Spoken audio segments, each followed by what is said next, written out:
Bien, eh bien, écoutez, bonsoir à toutes et à tous. Merci de votre présence. Nous avons le quorum, quelques pouvoirs. Donc Sandrine Papillon donne son pouvoir à Martine Georget, Elisabeth Trévin donne son pouvoir à Dominique Plessis, Isabelle Semely donne son pouvoir à Liliane Mousset, Jean-Paul André donne son pouvoir à Jean-Jacques Polis, Michael Dubois donne son pouvoir à Alain François, Jean-Claude Léraud me donne son pouvoir et René Garnier donne son pouvoir à Patrick Moffet. Voilà, écoutez, je vous propose d'ouvrir la séance avec le premier point à l'ordre du jour concernant la désignation donc, d'un secrétaire de séance, et il vous est proposé d'élire Madame Moulin, si elle en est d'accord. Y a-t-il des abstentions, des oppositions? Je vous remercie. Approbation du compte-rendu de la dernière réunion du conseil municipal. Donc c'était le 25 avril, c'était une réunion assez courte, qui a été rajoutée notamment pour attribuer les derniers lots des travaux de la mairie. Donc il avait été décidé d'attribuer, donc c'était les 5 derniers lots. Donc il a été décidé d'attribuer le lot charpente notamment à l'entreprise Martin Charpente, le lot menuiserie en bois à l'entreprise Menuiserie Manière, le lot cloison sèche à Mike Potier, le lot carrelage à Carrelage Mélier et le lot 11 à élévateur de personnes à l'entreprise TK Elevator. Est-ce qu'il y a des remarques sur ce dernier compte rendu que vous avez reçu? Pas de demande d'amendement. Donc je mets au voie ce compte rendu. Y a-t-il des abstentions, des oppositions? Je vous remercie. Alors, à l'ordre du jour, donc ce soir, nous parlerons donc du gîte communal, puisque l'ouverture de ce gîte est imminente maintenant. Nous parlerons également de la station de service communal pour différents contrats. Une proposition qu'on vous fait ce soir pour être ville étape du Tour de l'Orne cycliste. Et puis, nous aurons également une décision modificative à prendre. Et enfin, nous aurons à valider le plan de mobilité travaillé et proposé par la communauté de communes. Voilà, donc le premier point à l'ordre du jour concernant le gîte, et c'est l'instauration des tarifs de location. Et je laisse la parole à Alain François.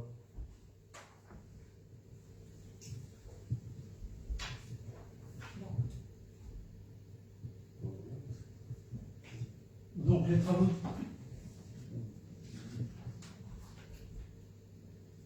les travaux du gîte communal arrivent à la fin, et comme les... Dans le micro.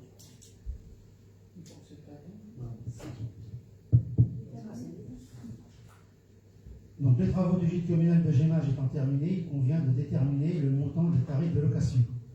Au terme d'une réflexion qui a été menée par comparaison avec les hébergements similaires dans les départements limitrophes, il est proposé au conseil municipal de fixer les tarifs de location comme suit. Donc il s'agit d'un gîte de 15 personnes. Donc nous avons évoqué 5 types de location concernant la durée. Concernant la durée du vendredi au vendredi matin, 7 nuits, pour un tarif de 750 €. Taxe de séjour qui est de 0,70 par personne et par nuitée.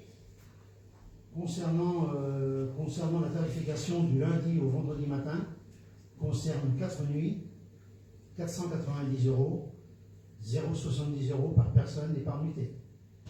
Concernant le week-end, 2 nuits, entre le vendredi et le dimanche, 2 nuitées, 390 €, 0,70 € par personne et par nuitée.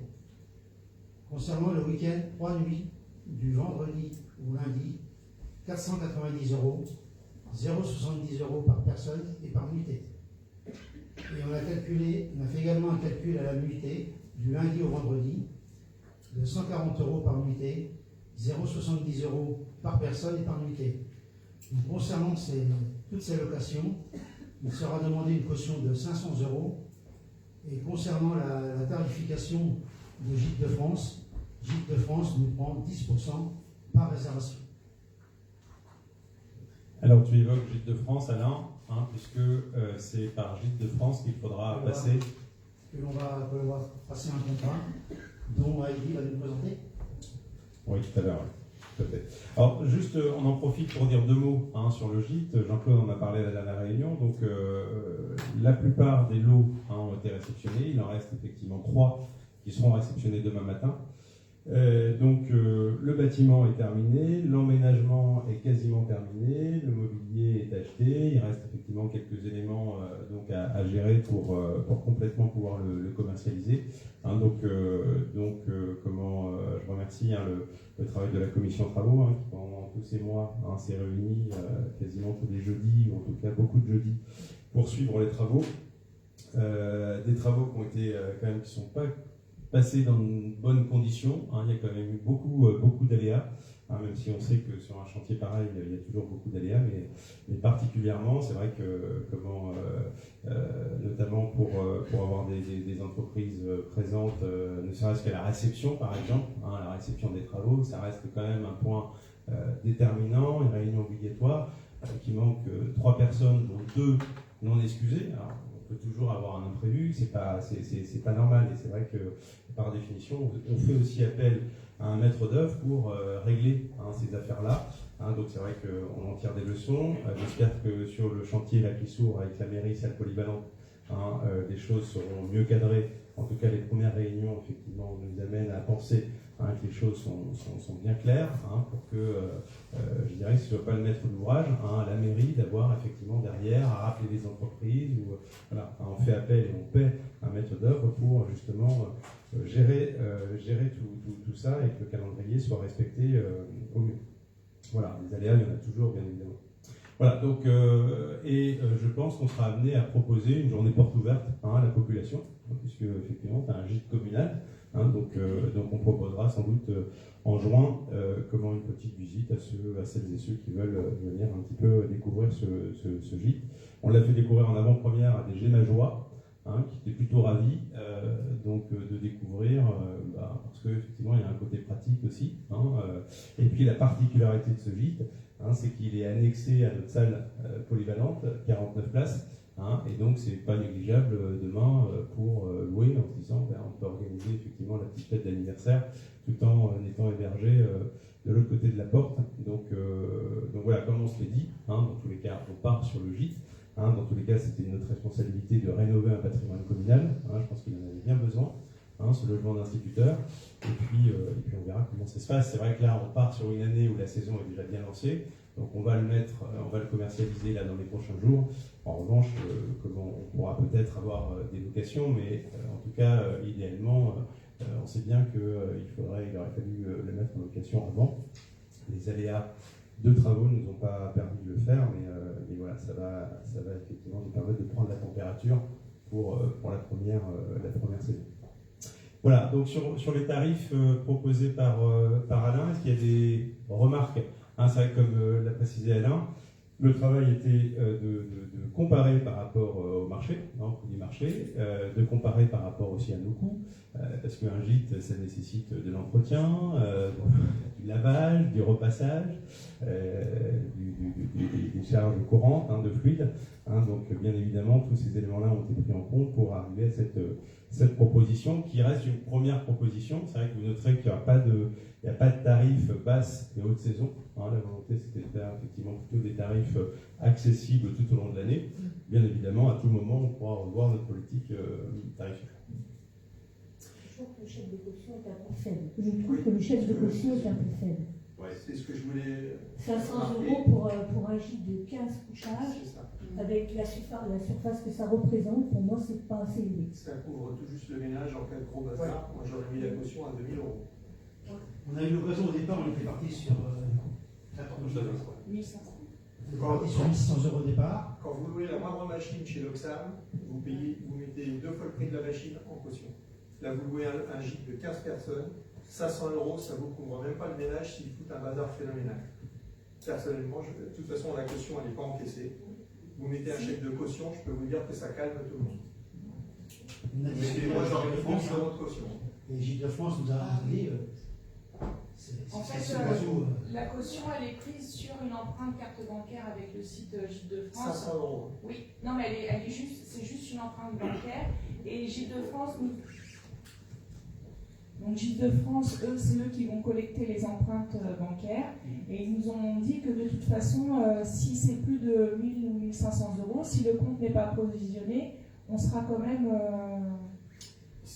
Mais par contre, après, il y a, c'est pour ça qu'il faut faire absolument l'état des lieux d'entrée et de sortie. Et c'est à ce moment-là qu'avec la charte qui est signée, qu'on pourra faire facturer des suppléments. J'ai loué un gîte pour lequel j'étais propriétaire et qui était très grand. J'ai des locataires qui sont partis à 2h du matin et qui ont laissé la clé sur la porte. Mais tu avais des empreintes bancaires? J'avais une caution, j'ai gardé la caution. Alors c'est une caution en chèque? C'était un chèque. Et donc s'il est sans provision, on n'a pas de... Il était provisionné, j'en Ouais. faisais chèque. Ouais. S'il est provisionné, Oui, vous mais encaissez. s'il est, voilà. Donc, S'il est provisionné, vous encaissez. Une caution, c'est quand vous louez une machine chez Loxam, vous louez la moindre bétonnière ou je ne sais pas quoi, vous mettez 2 fois le prix de la machine. oui, mais elle n'est pas encaissée. Non. Oui. Bon, N'empêche que là, 500 je pense €, que- ça couvre tout juste un ménage. Je pense qu'on peut trouver un compromis. Hein. La proposition, Pour moi, c'est effectivement, pas elle est faite. Je pense qu'entre 500 et 2000 €, parce que tout le monde n'a pas forcément 2000 € sur le compte, je pense qu'effectivement, une caution à 1000 €, par exemple, pourrait être un bon compromis pour se dire s'il y a un pépin, à minima, dans tous les cas, si c'est du vandalisme, de la dégradation, on sait bien que même 2000 € ne suffiront pas. En revanche, effectivement, il faut que ça reste quand même la caution qui est proposée, dissuasif, mais en même temps accessible. Et c'est vrai que juste pour terminer, Dominique, et les cautions effectivement à 2000 €, en tout cas, on n'en a pas vu effectivement sur le champ concurrentiel. Sur un gîte de 15 personnes, Les comparaisons, c'était du 10-12 personnes. Ouais. faites comme vous voulez. Mais... Non, on est là pour en discuter. Oui, Dominique. tout à fait. Mais pour moi, c'est pas assez. 15 personnes, 2000 €, ça fait pas beaucoup par personne. Oui, le sujet, c'est pas le nombre de personnes, le sujet, c'est la valeur des biens à l'intérieur. Donc, effectivement, si on multiplie par le nombre de personnes le risque, j'entends que le risque est plus important à 15 personnes, mais on imagine effectivement, de toute manière, dans un contexte, et moi j'ai en tête des images, on les a tous vues, des Airbnb qui sont saccagés, etc. On sait bien que ça dépasse bien, effectivement, ne serait-ce que 2000 €. Après, le sujet, c'est que ça reste quand même relativement accessible. Et l'empreinte bancaire, par définition, il faut à la fois payer la location du gîte, et il faut effectivement pouvoir faire l'empreinte bancaire. Vous le voyez bien sur d'autres systèmes de location. Et donc, en l'occurrence, j'entends effectivement que des personnes ont facilement 3 à 5 000 € sur leur compte, mais en l'occurrence, effectivement, l'idée, c'est que ça ne soit pas un frein pour la location et qu'on reste effectivement correct. Après, malheureusement, c'est comme les tarifs, c'est à l'usage effectivement qu'on s'apercevra peut-être, mais dans tous les cas, dans le cas d'une dégradation systématique et volontaire, même 2000 €, effectivement, ça ne suffira pas. Je pense que 1000 € pour une personne, c'est quand même dissuasif, effectivement, et ça l'amène quand même à respecter le site. On va te donner le micro, Dominique, parce que sinon on ne t'entend pas sur le...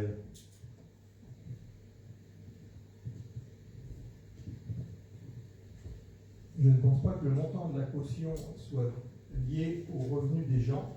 C'est simplement que c'est extrêmement dissuasif. Quand vous avez mis votre empreinte bancaire pour une caution de 2000 €, vous faites attention. C'est tout. Que les gens aient ou pas l'argent. Quand vous avez une caution de 500 €, vous êtes 15, vous avez fichu un bazar pas possible, tout le monde s'en va, tout le monde s'en fout.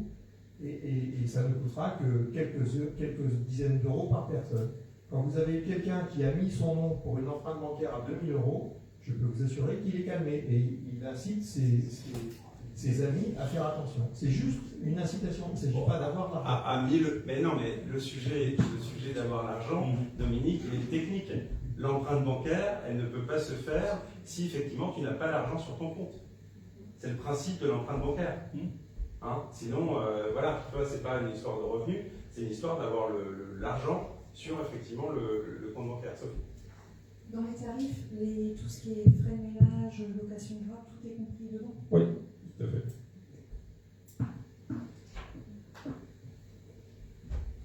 Donc, oui, vas-y Alain, on va se redonner le... Ah pardon, Christian. Christian, vas-y. Je pense qu'on pourrait rajouter un forfait justement pour le nettoyage final, comme ça se fait pour toutes les locations d'Airbnb, que ce soit en France ou à l'étranger. On rajoute ça, c'est un montant qui varie généralement 60, 80 euros, mais par rapport à une location de 140 euros, je trouve pour une unité, on s'y retrouve pas. Ça risque de nous coûter de l'argent s'il y a un gros nettoyage à faire pour 15 personnes. Donc moi, ça ne me choquerait pas qu'il y ait un forfait ménage ou remise en ordre. Il faut répondre là-dessus. Il y a une réponse. Sur le forfait ménage, donc on s'est lié avec le Gîte de France, qui nous ont bien conseillé, et ils nous ont dit que le forfait ménage, donc il est pareil, c'est clos dans la charte. Enfin, quand le client signe sa réservation, on lui demande de rendre le gîte dans l'état où il était. Donc après, c'est si le ménage n'est pas fait, s'il rend le gîte pas dans l'état, c'est des suppléments, ça prend sur la caution. C'est pas donc en fait, on est lié avec le contrat qui est signé avec le client. Mais après, je suis d'accord que, par exemple, sur une nuit, 140 euros, après, sur une nuit, normalement, ça risque, c'est pour plus des nuits supplémentaires qu'on pensait mettre 140 euros. Mais après, c'est à voir, en effet, à la nuitée, bon, 140 euros, c'était plus pour, on partait sur des nuits supplémentaires. Des gens qui ont réservé un gîte pour une semaine ou pour un week-end et qui voulaient des journées supplémentaires. Mais c'est vrai que pour une nuitée, on ne rentre pas dedans. Donc c'est peut-être à revoir sur la nuitée. Il faudrait peut-être préciser une nuitée supplémentaire ou une nuitée. Oui.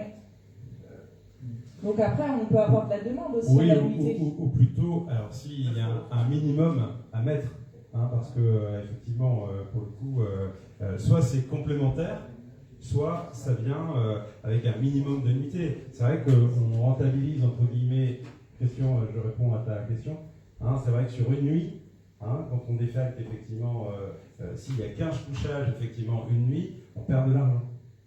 Ça, c'est une réalité. Donc, je pense que effectivement, ça peut être une demande, mais pour démarrer, il faudrait peut-être effectivement borner quand même un peu plus la nuit supplémentaire. Ou un minimum de nuit, ou c'est une nuit complémentaire.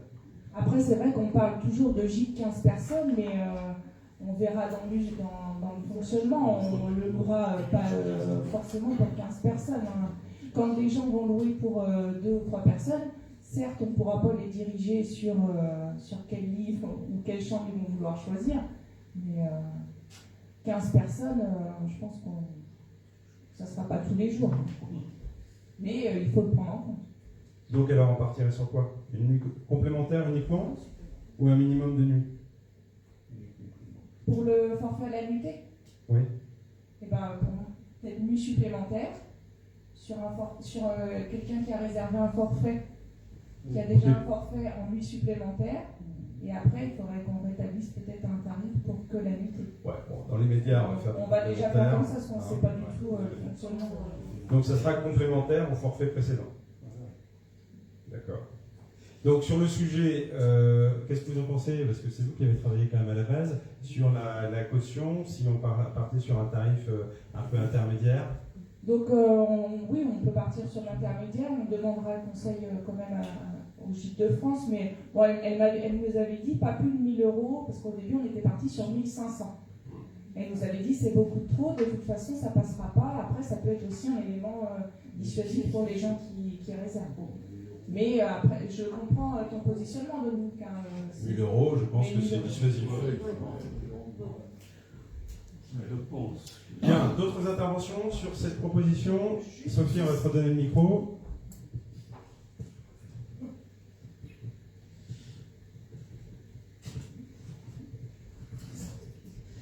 Ce sera qu'avec Gîte de France. Il n'y aura pas Airbnb, il n'y aura pas d'autres organismes. Si Gîte de France, en fait, eux, c'est notre hébergeur principal. Et ensuite, après, ils répartissent sur Abritel. Ça sera à nous de choisir. On pourra avoir Abritel, Booking. Après, la commission reste la même sur Airbnb. Airbnb. penser à ces trois hébergeurs.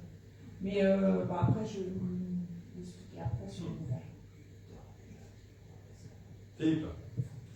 Un groupe de 4 personnes, qu'est-ce qu'on applique comme tarif? De 4 personnes.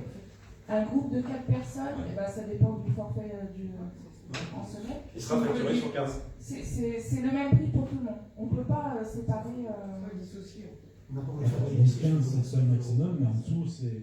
C'est le même prix pour voilà, que tu loues 15 ou 4.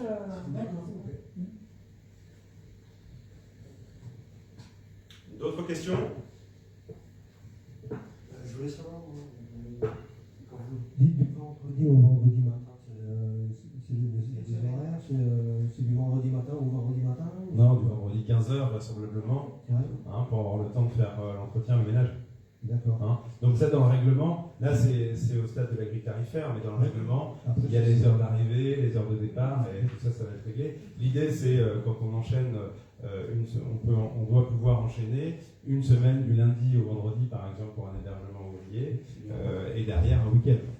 Donc le principe, c'est d'avoir une heure de départ max qui sera autour de 9-10 heures sans doute, et puis une horaire d'arrivée à minima qui laisse le temps, 4-5 heures, pour refaire un gîte. Bon, il est censé être propre, mais il faut changer tous les draps, etc. Donc il y a un peu de travail. Donc à minima, c'est sans doute 15 heures à faire de plus. Par contre, nous, on avait vu, si par exemple c'est loué pour 2 personnes, de voir à faire le jour, parce que des fois, c'est juste une supposition, que s'ils invitent du monde et puis qu'ils ont loué que pour 2 personnes dans la semaine, par exemple. Ben non, parce qu'il fait pour 15. La suite de la semaine, il loue. Ah ouais, il fait pour 15. Et après,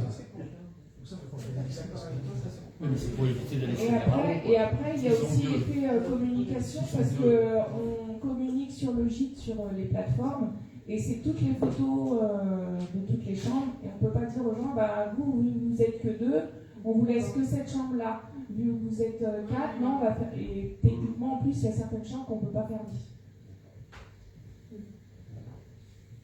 Très bien. D'autres questions?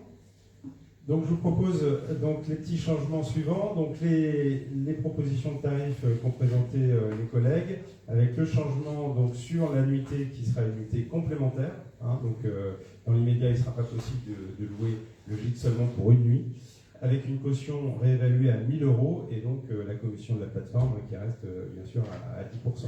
Donc je mets aux voix cette proposition. Y a-t-il des abstentions, des oppositions? Je vous remercie.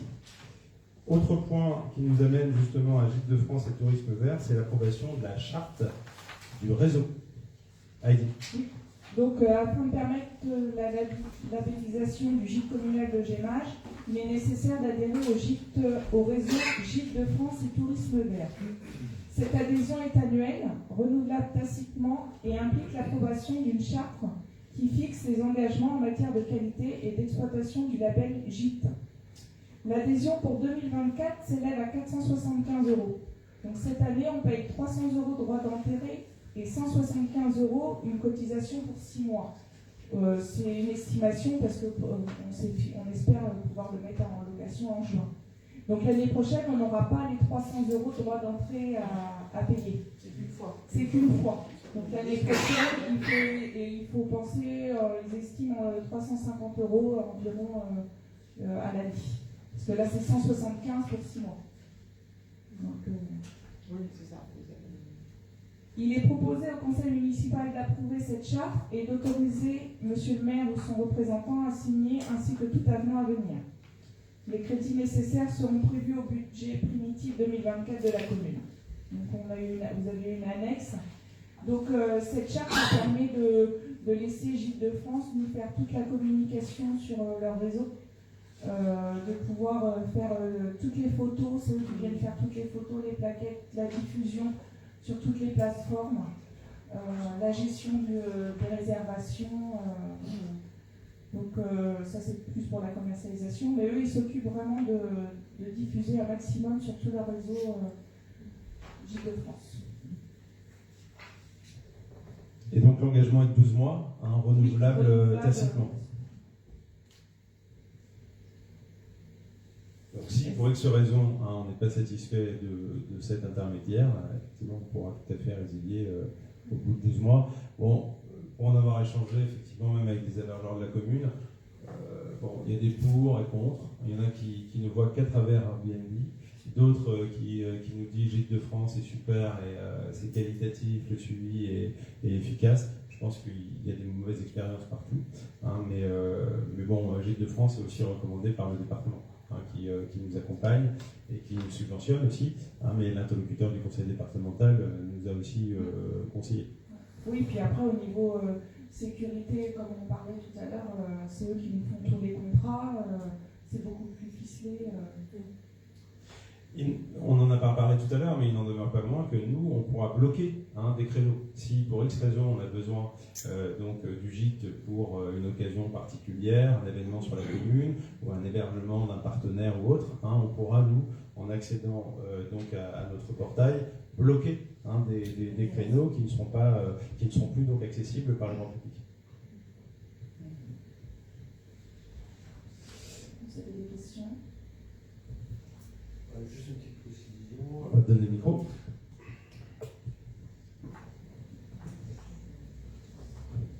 Je ne me rappelle pas si on en a parlé, mais c'est bien un gîte qui est aménagé PMR, hein, pour les personnes à mobilité réduite, que ce soit l'accès comme l'intérieur.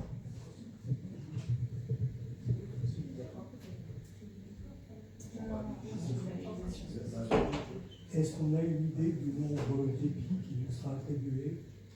Là, il parle de 3 épis. Parfait. Donc avec tout ce qui a été fait, après plus, ça serait, on verra peut-être plus dans l'avenir parce que tous les extérieurs, tout ça, ne sont pas encore. Le maxi, c'est combien? 4 ou 5? Ça va être 5 épis. Bien. D'autres questions là-dessus?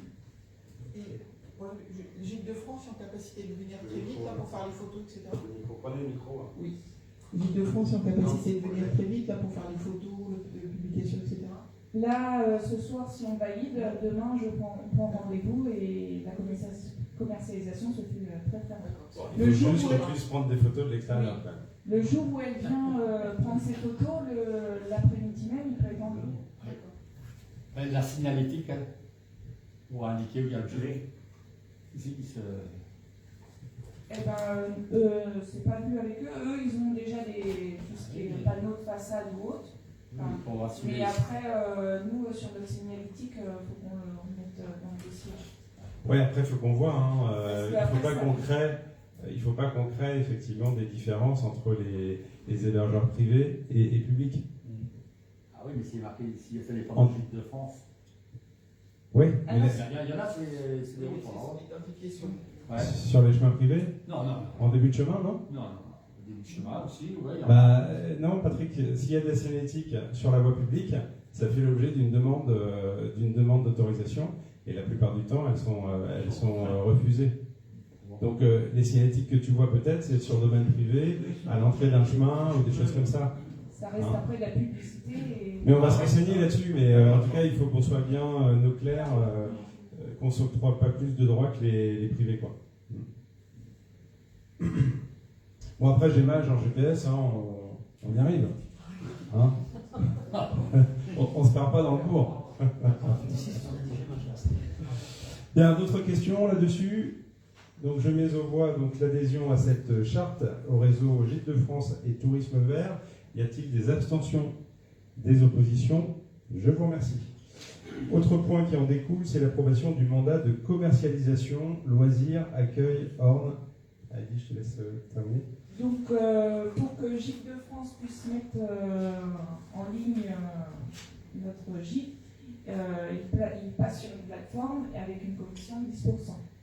Donc, pour faciliter l'organisation et la gestion des locations du gîte communal de Gémage, il convient également de mettre en place un mandat de commercialisation avec Loisirs Accueil Orne, qui permettra, en lien avec le réseau Gîtes de France, d'accéder à une plateforme de réservation en ligne, moyennant une commission de 10% pour les gîtes de groupe du montant de la location. Donc à chaque location, il y a 10% qui vont à Gîtes de France, donc ce qui sert à toute la commercialisation, la gestion, parce que en mairie, on ne peut pas recevoir tous les coups de téléphone pour toutes les réservations, toutes les demandes. Gîtes de France sont capables de répondre jour et nuit, ils ont des plateformes attribuées. Voilà, c'est un service non-stop et nous, en mairie, on ne pourrait pas se permettre de faire tout ça. Après approbation, il est proposé au conseil municipal d'autoriser monsieur le maire ou son représentant à signer le mandat de commercialisation avec Loisirs Accueil Orne.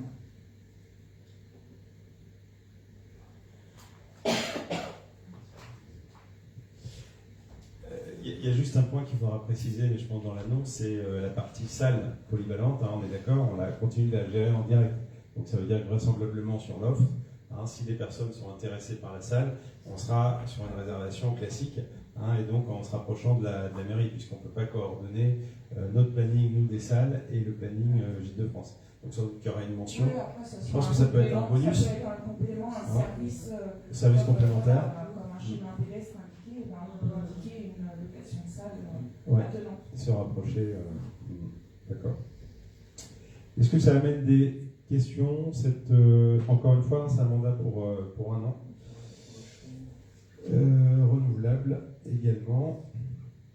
Bon, 10%, ça peut paraître, oui, ça fait quand même une sacrée somme, mais si on compte le temps passé au secrétaire de mairie à répondre, savoir combien il y a de chambres, combien il y a de lits. Non, puis derrière, c'est gérer aussi les flux financiers, c'est une régie, c'est de l'argent, des chèques ou des cartes bleues qu'on encaisse et qu'on...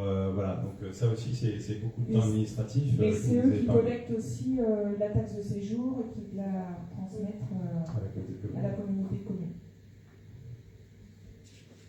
Voilà, des questions là-dessus, sur ce mandat, qui découle vraiment des points précédents. Donc s'il y a pas de questions, je mets aux voix pour m'autoriser à signer ce mandat de commercialisation avec Loisirs Accueil Orne. Y a-t-il des abstentions, des oppositions? Je vous remercie. Merci Heidi, sport et vie associative. Je vais repasser la parole à Alain François pour nous parler d'une opportunité qui s'offre à nous de participer au Tour de l'Orne cycliste. Alain. Donc, dans le cadre du 8e Tour de l'Orne cycliste, le comité d'organisation propose à la commune d'accueillir la 3e étape de cette course le 8 septembre 2024. Pour ce faire, une convention doit être mise en place qui fixe les conditions d'accueil de cette épreuve officielle de la Fédération française de cyclisme, ainsi que la participation financière de la commune. 2 500 € plus 1 000 € éventuellement pour le parrainage du maillot leader. Il est proposé au conseil municipal d'approuver cette convention et d'autoriser M. le maire ou son représentant légal à la signer. Les crédits nécessaires seront prévus au budget primitif 2024 de la commune. Donc, il s'agit du Tour de l'Orne qui se passe sur 2 jours, le samedi et le dimanche. Donc le samedi, 150 km, le dimanche, il y a 15 km de contre-la-montre, il y a 220 km pour l'arrivée sur notre territoire. Ils partent d'où? De mémoire, ils partent de Rémalard ou c'est pas encore bien calé ça. Ah oui. C'est pas encore calé. On aura plus d'informations si on a plus cette convention. Voilà. Faut signer pour être informé.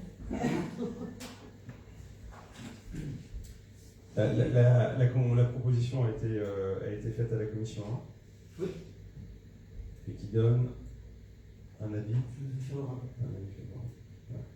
Bon, la question s'est posée du montant, il n'est pas négligeable. En revanche, c'est vrai qu'on a considéré aussi que comment c'était dans la dynamique relancée par les mémoires théoises l'an passé pour accueillir à nouveau des courses cyclistes effectivement sur la commune, dans une optique aussi de créer, voire de recréer une dynamique à terme, pourquoi pas d'un club ou enfin en tout cas on a beaucoup d'amateurs de cyclistes aujourd'hui qui vont dans les clubs d'à côté.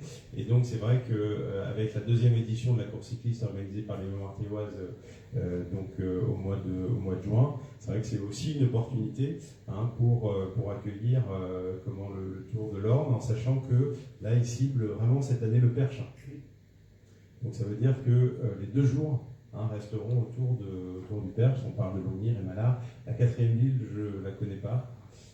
Donc voilà, c'est une organisation qui est calée. Ils ont relancé cette course cycliste il y a quelques années maintenant. Donc voilà. Comment? Il y a des amateurs de vélo là autour de la table? Donc au mois d'avril, ils font le Tour de l'Orne féminin pour les filles, et au mois de septembre pour les masculins. Et il y a environ 150 coureurs. Et ça représente au niveau de leur fédération 350 bénévoles.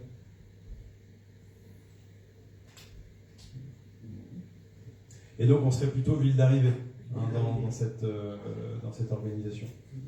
Voilà. Des réactions là-dessus? Des questions par rapport à cette proposition? Ça consiste en quoi exactement le parrainage? Le micro. Le parrainage du maillot leader, ça consiste en quoi exactement? Excusez mon ignorance. Mais... Donc ça permet de financer le maillot du leader, donc on aurait notre logo Vallée Perche inscrit sur le maillot. Ça sert également pour la promotion de notre commune. Ça sert à la promotion, voilà. C'est un apport supplémentaire. C'est comme un encart publicitaire. Oui, un encart publicitaire. C'est que l'étape, l'arrivée de l'étape au taille.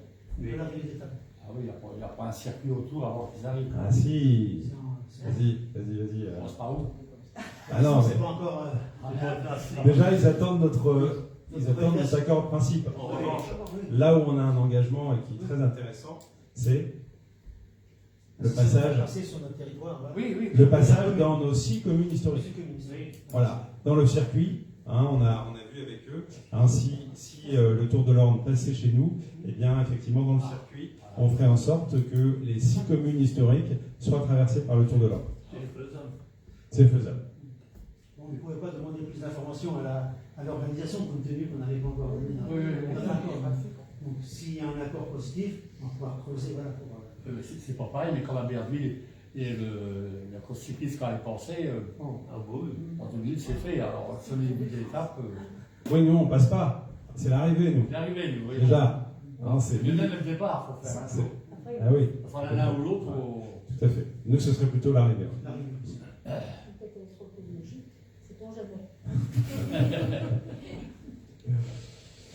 D'autres questions là-dessus? C'est pas une question. Philippe, on va te donner le micro.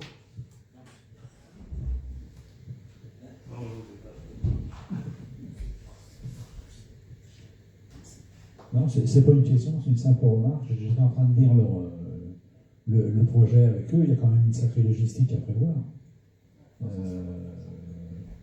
Barrière, ça c'est pas grave, mais pour un podium, pour s'effectuer depuis septembre, plus de 120 16 ampères, les toilettes, emplacement de départ, 60 véhicules, une salle, chaise, table pour le coramutral et un local pour le contrôle antidopage pour la ville d'arrivée.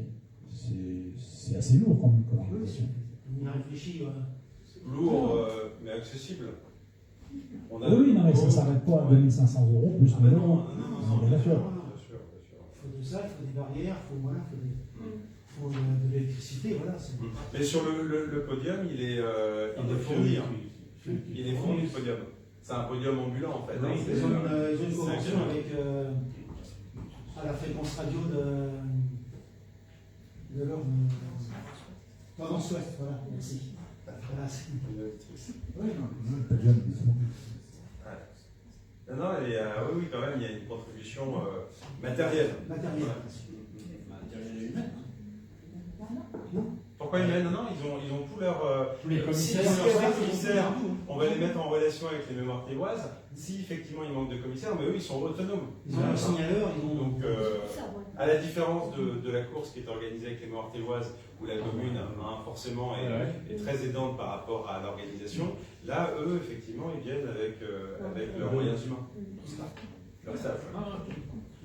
C'est pour ça que je disais au départ, ils ont 350 personnes qui couvrent le tour. Moi, je pense qu'on peut y aller parce qu'on a 2 week-ends assez chauds, là, donc l'Embarcadère, tout ça. Et si on réussit ça, je pense qu'on peut réussir cette. Bon, tu te seras refroidi entre le temps quand même. Très bien. D'autres questions?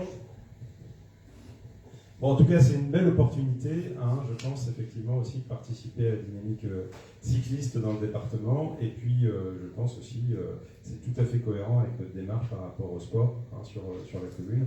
Et au regard, moi j'ai été pas étonné parce que je disais qu'il y avait beaucoup d'amateurs de vélo effectivement sur la commune, mais au regard de la course cycliste qu'on a vécue l'an passé avec les Meurthe-et-Oise et les nombreuses personnes sur le trottoir, le long de la route, etc.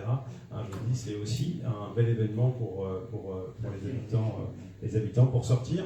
Et là, on pourra, dans la mesure où il y aura plusieurs circuits sur la commune, il n'y aura pas forcément besoin d'aller au Teil, parce qu'on nous dit oui, le Teil, parce que le Teil, parfois, c'est quand même plus utile pour avoir aussi toutes les infrastructures.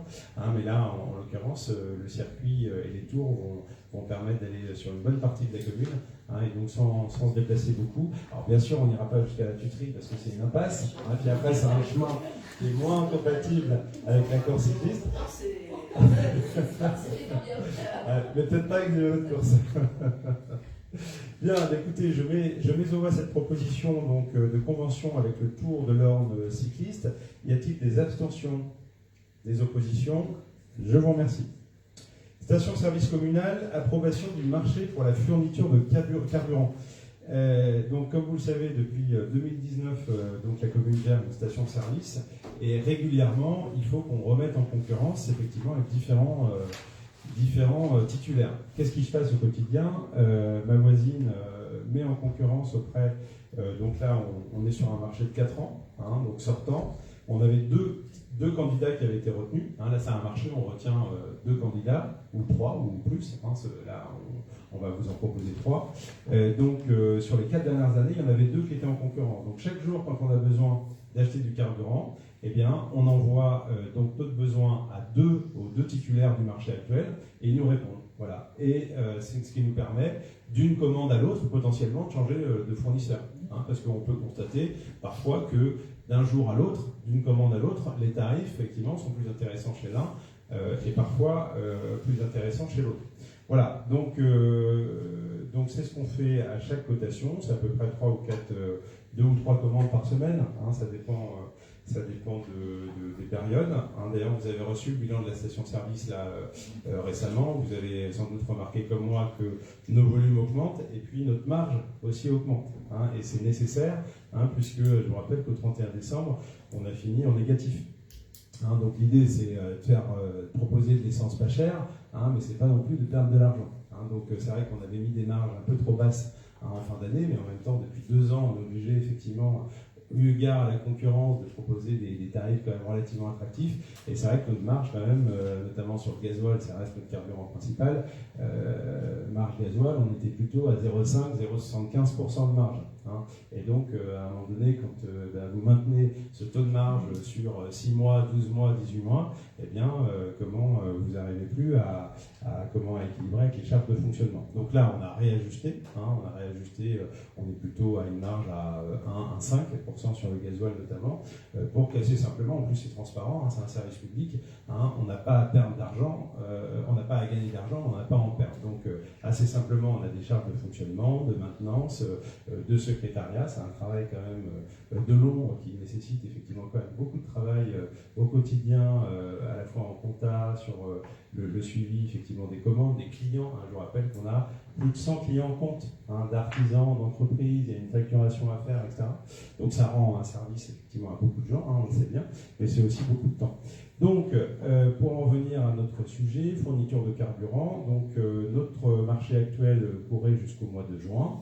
Et donc là, on a remis en concurrence auprès de différents prestataires. 4 4 candidats ont répondu, on va mettre le petit tableau. 4 candidats ont répondu, avec différentes offres. Donc on a l'entreprise Rossi, l'entreprise DINEF, l'entreprise Armorine et l'entreprise CPO. Assez simplement, on leur a demandé de nous proposer des prix à l'instant T, à 2 dates, 2 dates différentes, pour pouvoir comparer les prix. Donc la CAO, la commission d'appel d'offres, s'est réunie pour analyser tout ça. Et on va par exemple regarder le gasoil, qui n'est pas forcément... alors quelle est si je regarde le plus important, voilà, le gasoil par exemple, qui me semble assez symptomatique, c'est 75%, 80% de nos volumes, le gasoil. Aujourd'hui. Donc vous voyez qu'en moyenne, Rossi au mètre cube nous sort un prix à 1436 €, DINEF à 1432 €, c'est un mouchoir de poche. Armorine 1632 €, ils sont à 200 € effectivement de plus, et CPO 1436 €. On a fait le même travail sur le 10, le même travail sur le 100.98, et assez naturellement, on constate que il y a 3 candidats qui sortent du lot et un qui est beaucoup plus éloigné, qui a sans doute effectivement des dépenses logistiques plus importantes. Vous voyez que dans la note prix, les 3 candidats Rossi, DINEF, CPO sont à 89 points, alors que Armorine est à 80 points, parce que effectivement 200 € sur un coût moyen chez les autres à 1400 €, effectivement c'est pas anodin. Vous voyez que sur les notes de livraison, c'est vrai que nous on commande avant midi, pour avoir une livraison le lendemain dans la journée, le matin de préférence. Donc tous sont en mesure d'honorer ça, mais c'est le prix qui discrimine un peu cette affaire.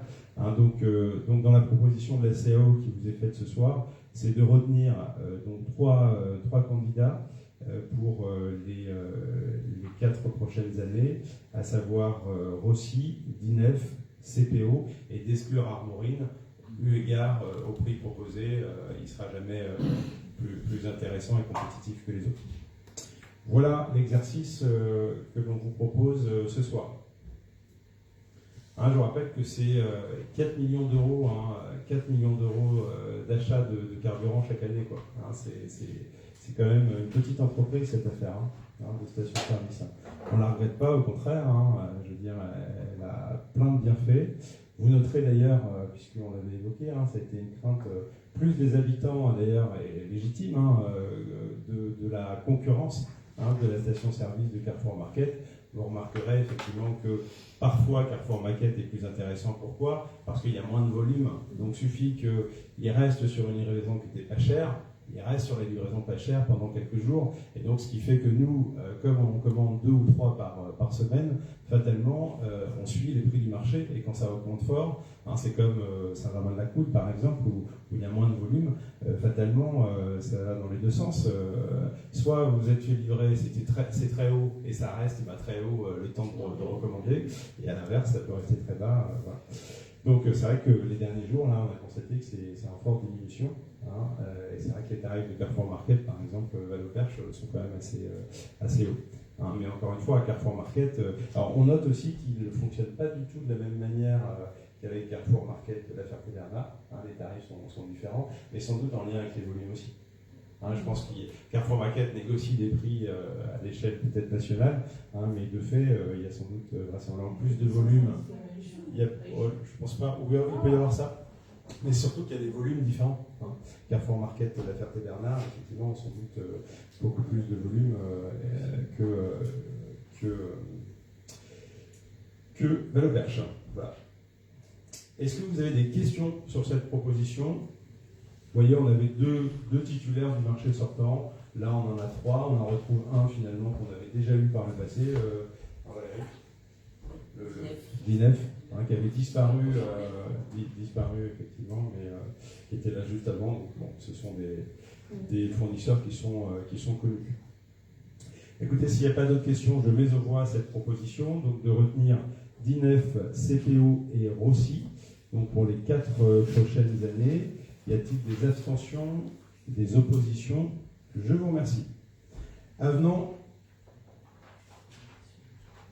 Oui, alors oui, on profite parce que le contrat sortant allait jusqu'au 24 juin 2024.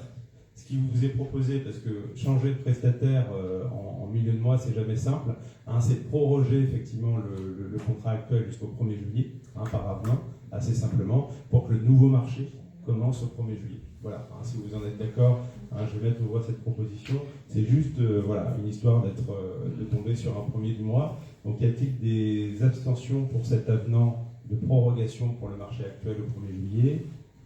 Des abstentions, non. Des oppositions, non. Je vous remercie.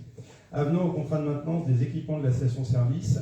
Donc là, tout à l'heure on parlait du gîte, hein, c'est en vivant les choses qu'on constate qu'il faut le faire évoluer. Tout simplement, j'étais de permanence il n'y a pas très longtemps, il y a 2 semaines, un jour férié ou un dimanche, on a une centrale téléphonique en fait, hein, qui nous permet de dépanner la station quand on a un appel d'un client qui appelle l'astreinte. Donc ça permet quand même de débloquer certaines situations. Quand c'est pas le problème de connexion Internet, d'ailleurs je touche du bois, il y a longtemps qu'on n'a pas eu de problème de connexion Internet, et le problème de connexion Internet sera définitivement clos puisque dans quelques jours, puisque la fibre va aller jusqu'à la station d'ici l'été. Hein, c'est ce que j'avais retenu, et donc la fibre nous permettra une stabilité, mais c'est vrai que depuis quelques semaines, voire quelques mois, on n'a pas eu de déconnexion à Internet. Alors, vous savez, la déconnexion Internet, ça fait que les lecteurs cartes bancaires sont en rideau, et donc seuls les clients cartes peuvent se fournir. Et donc, pour revenir sur mon histoire, donc un dimanche, ça ne fonctionne plus. J'appelle le prestataire donc au téléphone qui me dit monsieur, écoutez, je suis désolé, je ne vais pas pouvoir vous répondre parce que vous n'avez pas souscrit l'abonnement dimanche et jour férié. Mais il m'a donné quand même quelques conseils, mais voilà. Donc bon, après c'est le jeu, hein, c'est le jeu. Donc voilà, nous notre intérêt c'est bien sûr c'est du chiffre d'affaires, hein, potentiellement le dimanche et jour férié, les gens ne s'arrêtent pas de rouler. Donc c'est la raison pour laquelle on leur a demandé de nous faire une proposition pour élargir le contrat, et c'est ce que va vous présenter Heidi.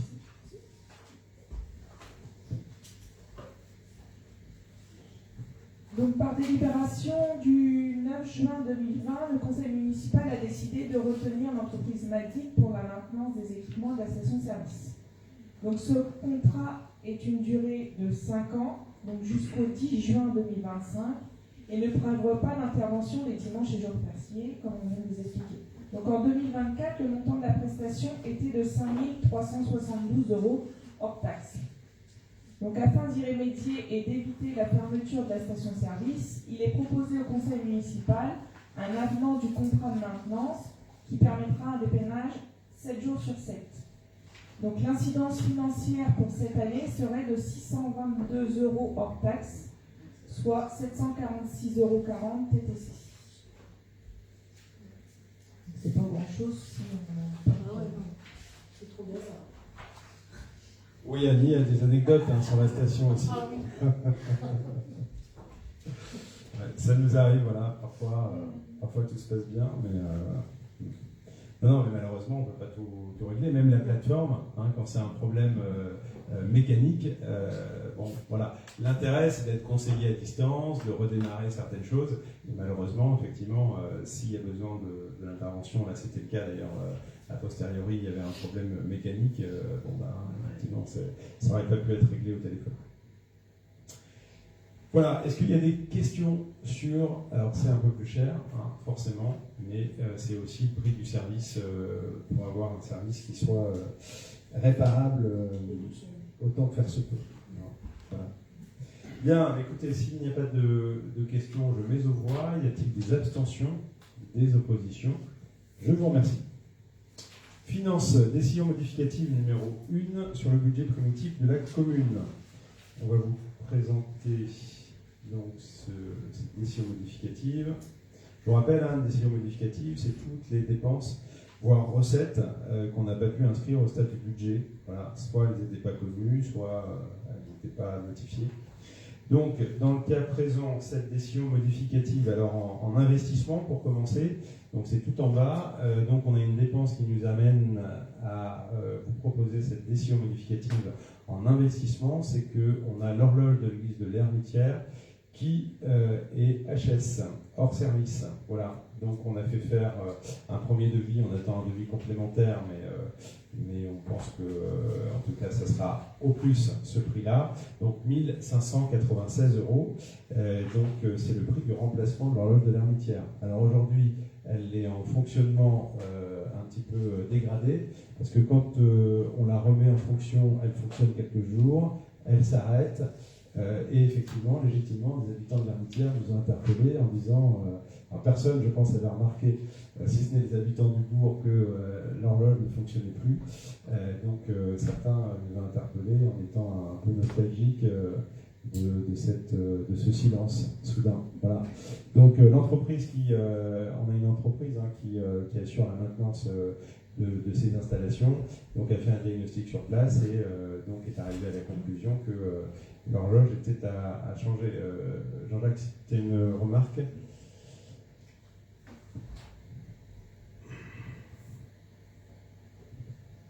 Sur l'horloge. Oui, donc ça concerne bien l'horloge qui déclenche les cloches, pas l'horloge qui donne l'heure à l'extérieur. Non, non. Oui, c'est l'horloge qui parce que déclenche les cloches. Oui, Oui, tout à c'est fait. la seule église, je crois, qui a l'horloge sur l'église. C'est pas visité? Ah, si, elle était. Donc c'est pour les cloches. On va venir équilibrer cette dépense par donc un virement de la section de fonctionnement pour la même somme à hauteur de 1 596 €. Du côté du fonctionnement, donc on vient de délibérer sur une adhésion, enfin des droits d'entrée pour le Gîte de France et une cotisation donc, pour hauteur de 450 €, qui n'était pas prévue dans notre budget initial. Subvention de fonctionnement aux associations pour un montant de 2 500 €, ça correspond à la course Tour cycliste. Vous noterez effectivement qu'il n'y a pas 3 500 €, puisqu'on a un espoir effectivement de négocier avec la course cycliste. Voilà, donc on viendra inscrire la somme due, mais on est, à voir comment ça se passe, mais dans les médias, on ne vous propose pas de porter 3 500 €, puisque le maillot, le fameux maillot, va faire l'objet de discussions âpres avec les organisateurs. Voilà, donc on a dans la section de fonctionnement donc le virement à la section d'investissement de 1 596 €, et donc ces nouvelles dépenses, on va aller les équilibrer avec notre enveloppe provision pour risque à hauteur de 4 546 €. Je vous rappelle qu'au 6815, c'est la ligne qui apparaît donc ici, provision pour risque, dans l'élaboration de notre budget, c'est un petit peu notre fonds de réserve, entre guillemets, quoi. Donc dans le cadre du budget, ce fonds de réserve est de 69 771 €. C'est une somme un peu habituelle, parce que malheureusement, le risque est important. Ça peut être un risque bâtiment, ça peut être un risque matériel. Il faut effectivement être en mesure de pouvoir aller chercher les crédits qui vont bien. Donc dans le cas présent, ça nous permet d'alimenter notre décision modificative numéro 1 pour un montant de 4 546 €. Voilà la proposition de décision modificative. Y a-t-il des questions là-dessus? Je n'en vois pas. Je mets aux voix. Y a-t-il des abstentions, des oppositions? Je vous remercie. Mobilité. Avis sur le plan de mobilité simplifié de la communauté de communes des collines du Perche normand. Alors, vous avez reçu le document, on ne vous le représente pas ce soir. Le principe, je le rappelle, c'est qu'il y a quelques mois, la communauté de communes a lancé donc une étude sur ce fameux plan de mobilité simplifié sur le territoire. L'étude, elle consiste à quoi? On fait un état des lieux de tous les moyens de transport qui existent. On fait une étude de besoins sur les besoins de la population. Voilà. Est-ce que aujourd'hui l'offre proposée correspond à la demande et correspond aux besoins? Et si ça ne correspond pas aux besoins, et vous imaginez bien, aujourd'hui il y a plein de besoins qui ne sont pas satisfaits sur notre territoire, Donc on va les lister pour ensuite arriver à un plan d'action. Voilà, donc ça c'est piloté par la communauté de communes. Qui dit communauté de communes dit que les communes bien sûr sont impliquées dans la démarche. Il y a eu plusieurs réunions, d'ailleurs des réunions publiques où la population a été invitée à s'exprimer sur le sujet de la mobilité. C'est vrai que nous sur la commune on est à beaucoup d'égards concernés dans la mesure où on a quand même une gare, et d'ailleurs je vous informe qu'après 4 ans de recherche, de mails, etc., je vais avoir mon premier rendez-vous visio avec le directeur régional Normandie de la SNCF d'ici la fin juin. Voilà. Il a fallu effectivement que j'écrive au vice-président de la région Normandie en charge du transport et lui transférer les échanges de mails qui sont... Voilà, donc c'est une vraie difficulté. Notre gare, elle a un statut tellement particulier et notamment lié à l'organisation territoriale. C'est-à-dire que la compétence transport, c'est portée par la région Normandie, sauf que notre ligne Le Mans-Paris, elle est gérée par les Pays de Loire. Voilà, pour la partie voyageurs, bien sûr. Voilà, pour la partie rail et tout ça, c'est la région Centre. La Normandie, je crois, fait encore quelque chose, mais vous voyez, c'est vraiment pas clair pour moi parce que c'est vrai que l'organisation de la SNCF est quand même assez particulière.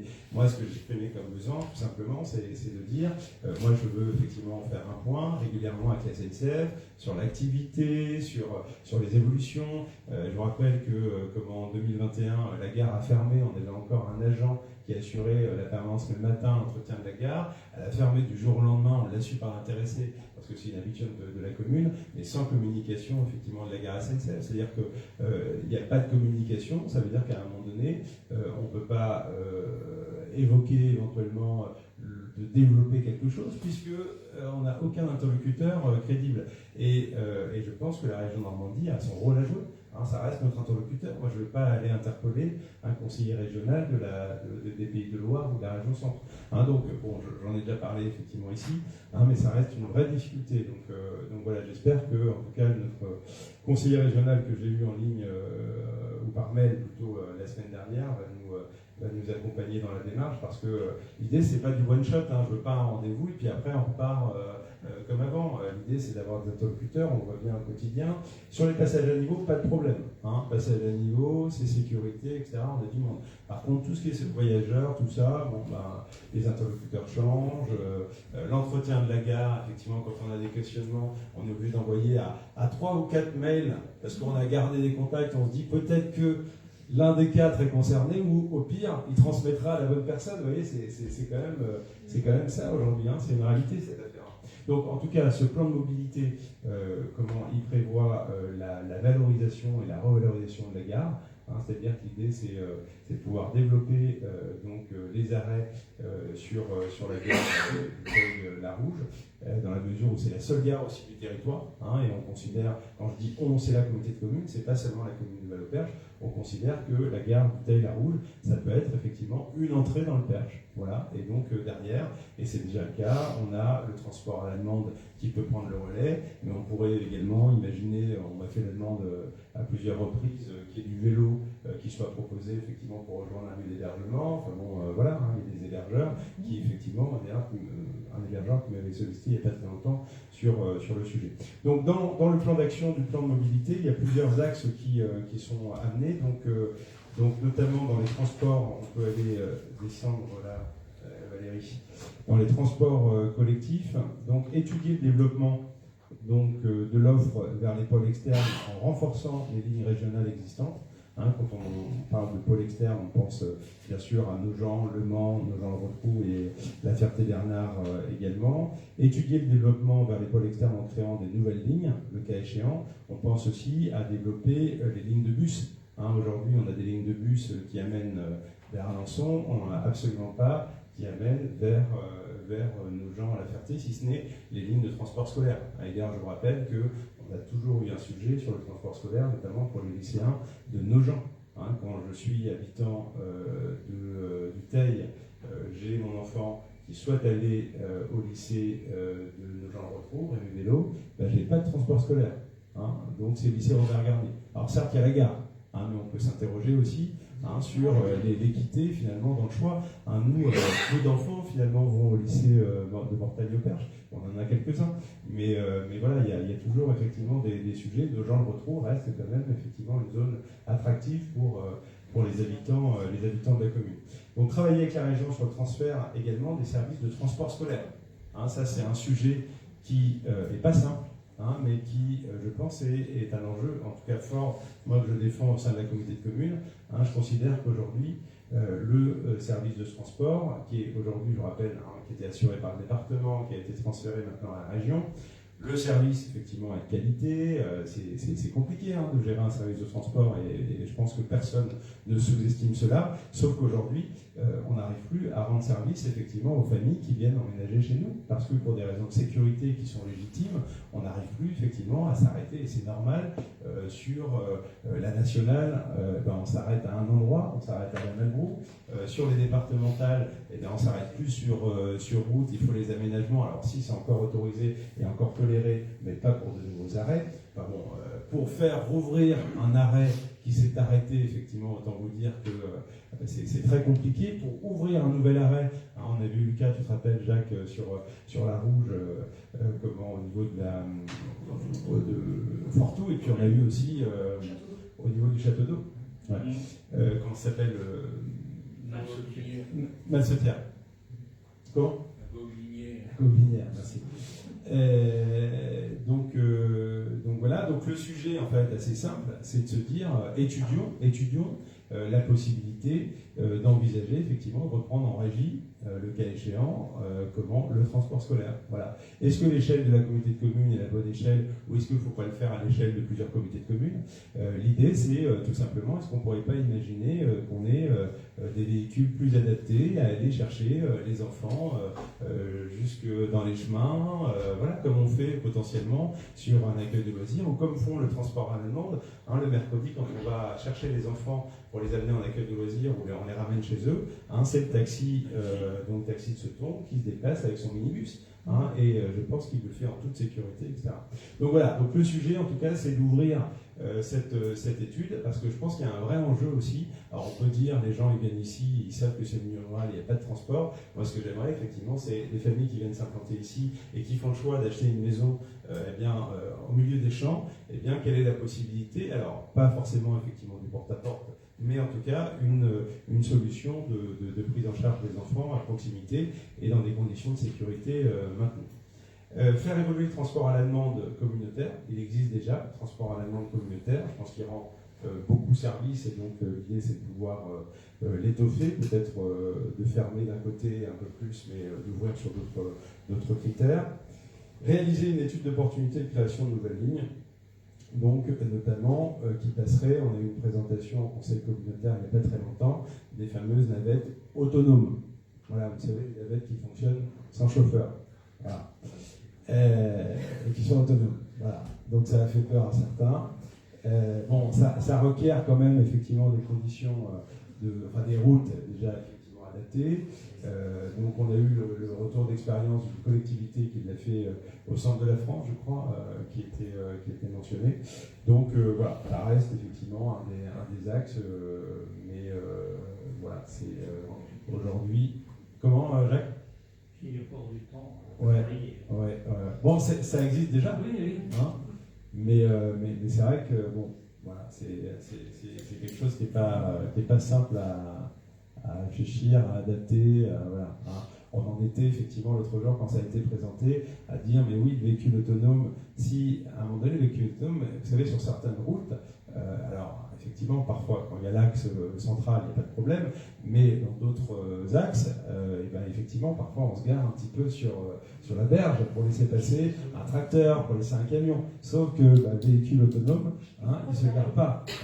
Donc voilà, il y a des questions pratico-pratiques qui ont été posées. Bon, j'imagine qu'il y a des solutions, mais la conclusion, ça restait quand même d'avoir des axes relativement larges pour permettre, je dirais, des passades de véhicules, parce que des tracteurs, c'est quand même relativement courant. On a des poids lourds, bien sûr, mais aussi des tracteurs, des grosses machines qui passent sur une route, ça reste quand même assez fréquent. En axe 2, le développement du vélo. Donc c'est vrai que l'idée, c'est d'intégrer le fait que quand on refait une voirie, on intègre des pistes cyclables. C'est vrai que là-dessus, on a eu la question notamment sur la rue de la Taille. La rue de la Taille, vous savez qu'on va proposer une zone de rencontre. Donc la question ne se pose pas, puisque le sujet de la piste cyclable, il faut aussi, c'est réglementé déjà en termes de largeur, et il faut pouvoir l'intégrer. Mais en tout cas, c'est que finalement, ça vient dans nos habitudes quand on rénove une voirie, qu'on ait effectivement de manière beaucoup plus systématique le réflexe d'y intégrer donc une voie pour les vélos. La diminution de l'autosolisme, c'est-à-dire de prendre son véhicule tout seul, et tout ça, ça passe par du covoiturage. Donc nous, on a une aire de covoiturage déjà sur la commune. L'idée, c'est de mailler le territoire de la communauté de communes par différentes aires de covoiturage. La nôtre, alors on n'a pas de chiffres, puisque par définition c'est assez libre, mais elle est utilisée régulièrement. Voilà. Voilà, et développer des lignes de covoiturage dynamiques. Le covoiturage dynamique, c'est que vous avez des points de covoiturage de bord de route, et automobilistes et passagers potentiels savent qu'effectivement ici, eh bien, il peut y avoir un point de covoiturage. Voilà, je n'ai pas les modalités exactes, mais quand on dit dynamique, effectivement, ça passe pas forcément par une application, ça passe pas forcément, mais c'est des points comme des arrêts de bus, sauf que là, effectivement, c'est un point de covoiturage où comment automobilistes et passagers peuvent se repérer. Voilà, et puis un quatrième axe, c'est l'information et la solidarité. Donc étudier avec les partenaires la structuration d'un système de transport solidaire basé sur des chauffeurs bénévoles. Voilà. C'est un axe. Créer un guide plateforme de la mobilité sur le territoire pour rassembler et faire connaître les offres de mobilité. C'est vrai qu'on parlait du TAD tout à l'heure, on constate encore qu'il y a pourtant on fait beaucoup de communication sur le sujet, régulièrement on la passe dans le bulletin municipal, mais quand vous n'êtes pas concerné par le sujet, vous passez à côté. Mais le transport à la demande, il n'est pas connu de tous, et les premières personnes concernées pourraient être effectivement les personnes âgées, et c'est seulement quand le besoin se fait sentir qu'il faut leur apporter l'information. C'est vrai qu'on constate quand même, pourtant il y a vraiment des démarches qui sont lancées, mais la com ne passe pas de manière assez systématique. Donc on doit être aussi nous-mêmes ambassadeurs un petit peu du transport à la demande, qui rend quand même beaucoup de services. Identification des points de rencontre mobilité donc sur des secteurs stratégiques, et s'appuyer sur des structures d'aide à l'insertion pour répondre aux difficultés les plus contraints. Notamment, un exemple, c'est l'atelier MOB. C'est vrai que l'atelier MOB aussi est méconnu. C'est un atelier qui vient tous les vendredis sur la commune, qui prête des mobylettes, des scooters pour des jeunes, ou moins jeunes d'ailleurs, un peu des jeunes, pour avoir la possibilité donc de se mouvoir sur le territoire, pour aller travailler tout simplement. Et voilà. Voilà un petit peu ce plan-là, alors très ambitieux. Vous imaginez effectivement qu'il y a beaucoup d'axes et qui ne se font pas dans un temps très court. Mais je pense que voilà, il y a des sujets plus prioritaires que d'autres. Mais je reste moi convaincu que le transport scolaire, encore une fois, il faut étudier. Des gens qui me disent oui, c'est trop compliqué, il ne faut pas le faire, etc. Non, trop compliqué, pourquoi? Regardons en chiffres, parce que c'est coûteux aussi. Regardons en chiffres ce que ça fait, et puis après décidons. Mais au moins, je pense qu'on ne peut pas s'exonérer de cette réflexion-là. On reste une commune rurale. Il y a beaucoup de familles et beaucoup d'enfants qui sont isolés et qui dépendent d'un transport. Il y a des familles qui travaillent, des parents qui partent à 7h le matin et qui aujourd'hui sont obligés de déposer très tôt les enfants à la garderie. Mais le service de garderie a ses limites. Aujourd'hui, en garderie, grosso modo, on fait du 7h15 jusqu'à 19h.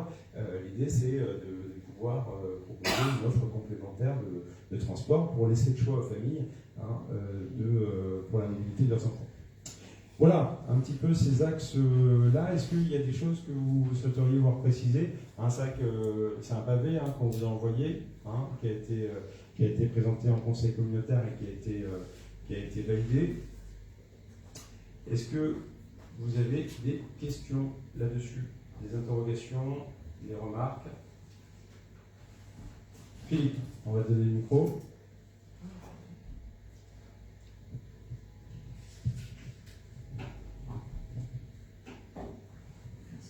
Alors, c'est pas une remarque sur le rapport par lui-même, c'est une simple remarque. En fait, on jongle, ou un coup on est Valoperche, un coup on est Teil, un coup on est mal apparaît aussi. Alors, dans le rapport, on parle de l'aire de covoiturage à Valoperche. Alors, on sait tous qu'elle est au Teil, bien sûr, mais il serait bon que dans ce style. Comment? Et après, je me trompe. Il serait dans ce genre de rapport, pour éviter des bêtises comme je viens de le faire, on est Valoperche. Ça, il n'y a pas photo, on ne va pas revenir là-dessus. Mais après, il faut quand même préciser de quelle commune de Valoperche. C'est simplement cette remarque-là. Oui, c'est pas assez précis. Quand on parle de Valoperche, effectivement, pourquoi il faudrait peut-être être plus précis? Page 15, on parle de Valoperche. Page 19, on parle du Teil. Page 21, on reparle de Valoperche, sans préciser la commune. Il faut un peu préciser l'endroit. Valoperche, c'est là. Après, tout dépend du contexte. Quand on parle de Valoperche, si on parle du territoire de Valoperche... Non, là, je viens de parler. Il y a un point de covoiturage à Valoperche. Ah oui, d'accord. À Saint-Amand. C'est vrai. C'est vrai. Mais ça manque de précision. Voilà, c'est ça. D'accord. Alors, on va faire remonter cette remarque aussi. Bien, d'autres questions, remarques? Eh bien, écoutez, je mets aux voix. Personnellement, moi, je trouve que c'est le premier d'ailleurs plan de mobilité qui a été effectué dans l'ordre. Ça a l'intérêt de faire un état des lieux et de se mobiliser le cas échéant. Si demain, alors c'est vrai que sur les voies cyclables, par exemple, on a vu une première démarche, notamment de la part du département, qui, pour la première fois, là, dans le cadre de son budget 2024, a validé le cofinancement de voies cyclables. Alors, ça reste effectivement les prémices, parce qu'il y a un plafond, il y a une somme forfaitaire max, enfin bon, voilà. Mais je pense qu'effectivement, c'est un premier réflexe, et c'est vrai que le conseil départemental, à travers la voirie départementale, est aussi directement concerné.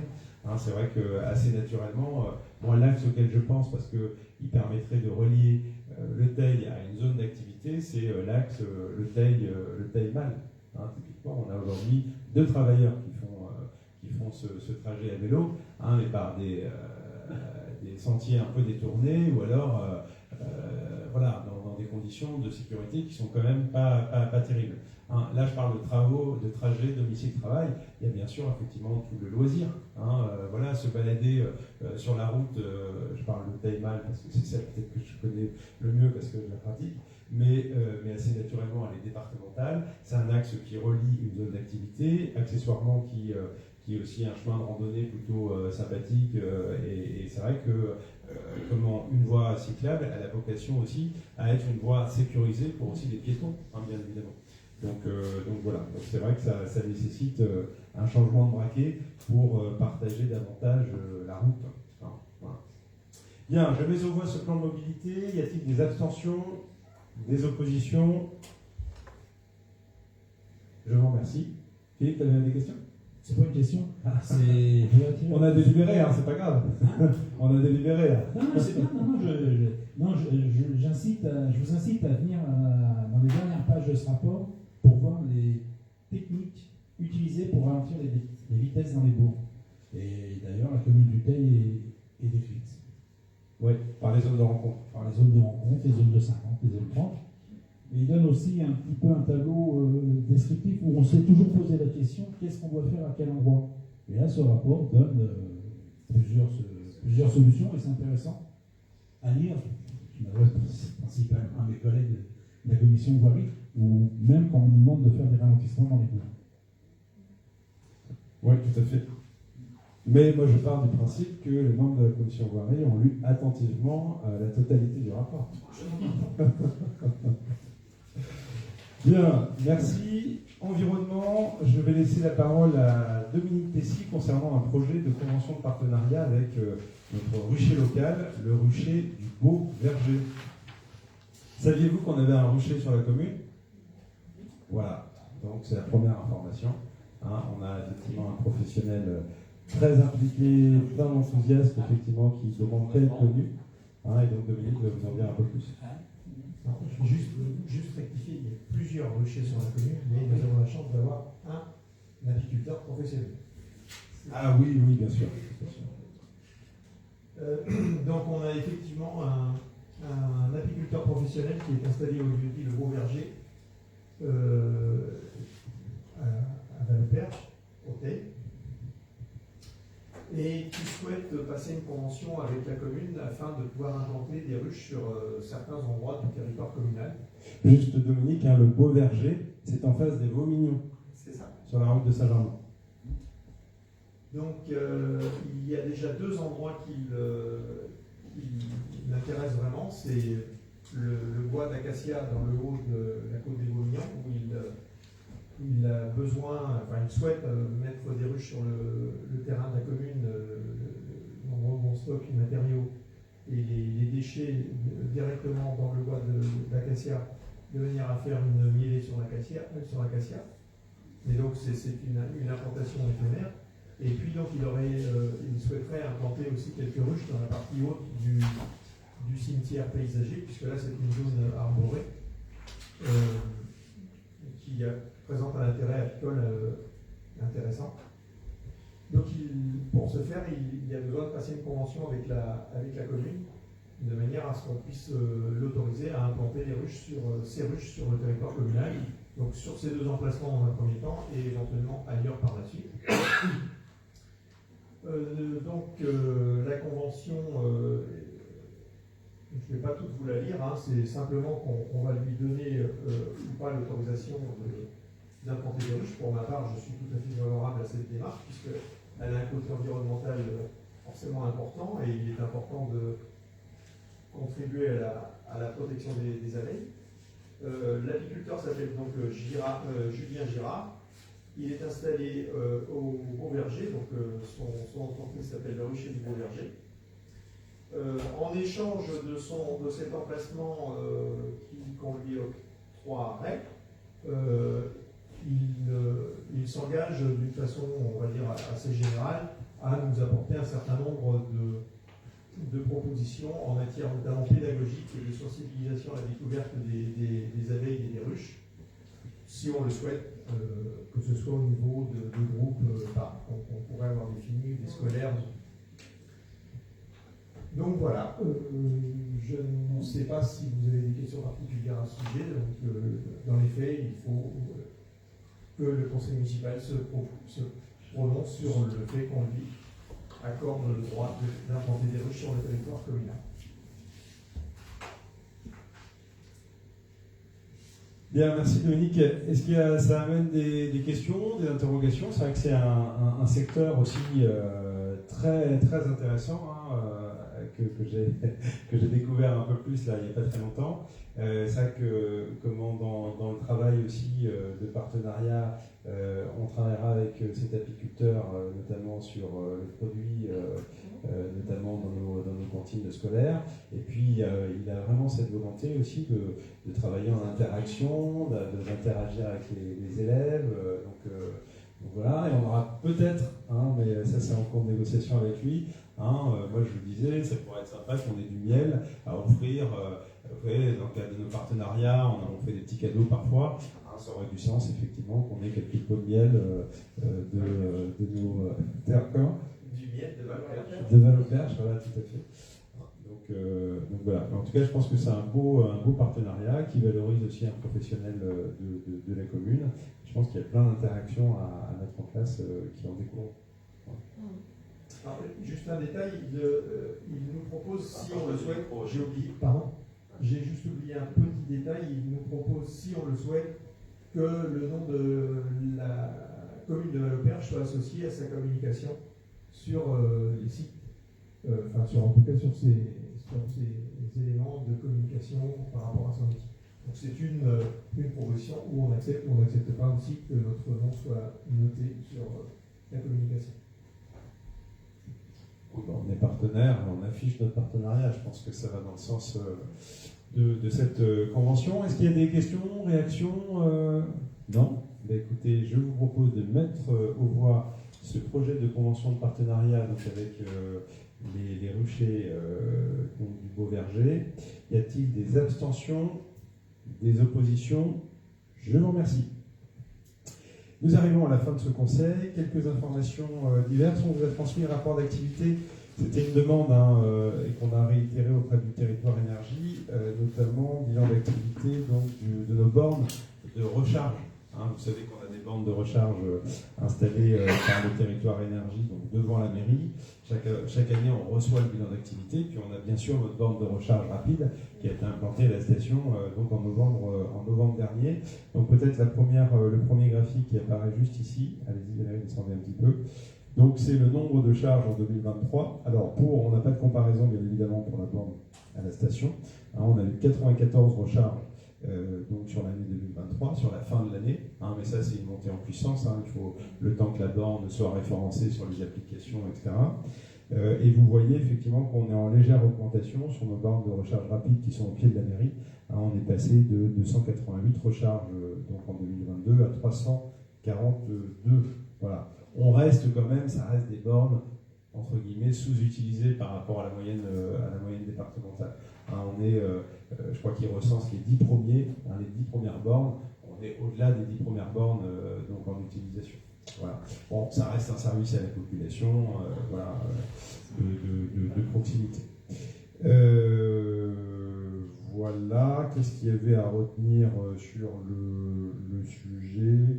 Non, après on a le type de véhicule concerné, les types d'opérateurs, effectivement c'est moins intéressant, et puis le bilan sur le département, puisque effectivement sur le département il y a quand même quelques dizaines de bornes qui sont réparties sur l'ensemble du territoire départemental. Voilà, donc ça on vous a transmis ce petit bilan, vous pourrez en prendre connaissance. Vous parlez donc du sujet de l'assainissement collectif. Vous savez qu'on a entamé une démarche d'étude, d'études à la fois de faisabilité technique et financière pour envisager l'assainissement collectif dans 3 de nos centres-bourgs qui n'en ont pas, Saint-Aignan-sur-Aire, Gémage et l'Hermitière, et la possibilité d'étendre le réseau actuel, notamment sur La Rouge, au lieu-dit d'Aiguillon, et sur Mal, au lieu-dit la Bélangerie.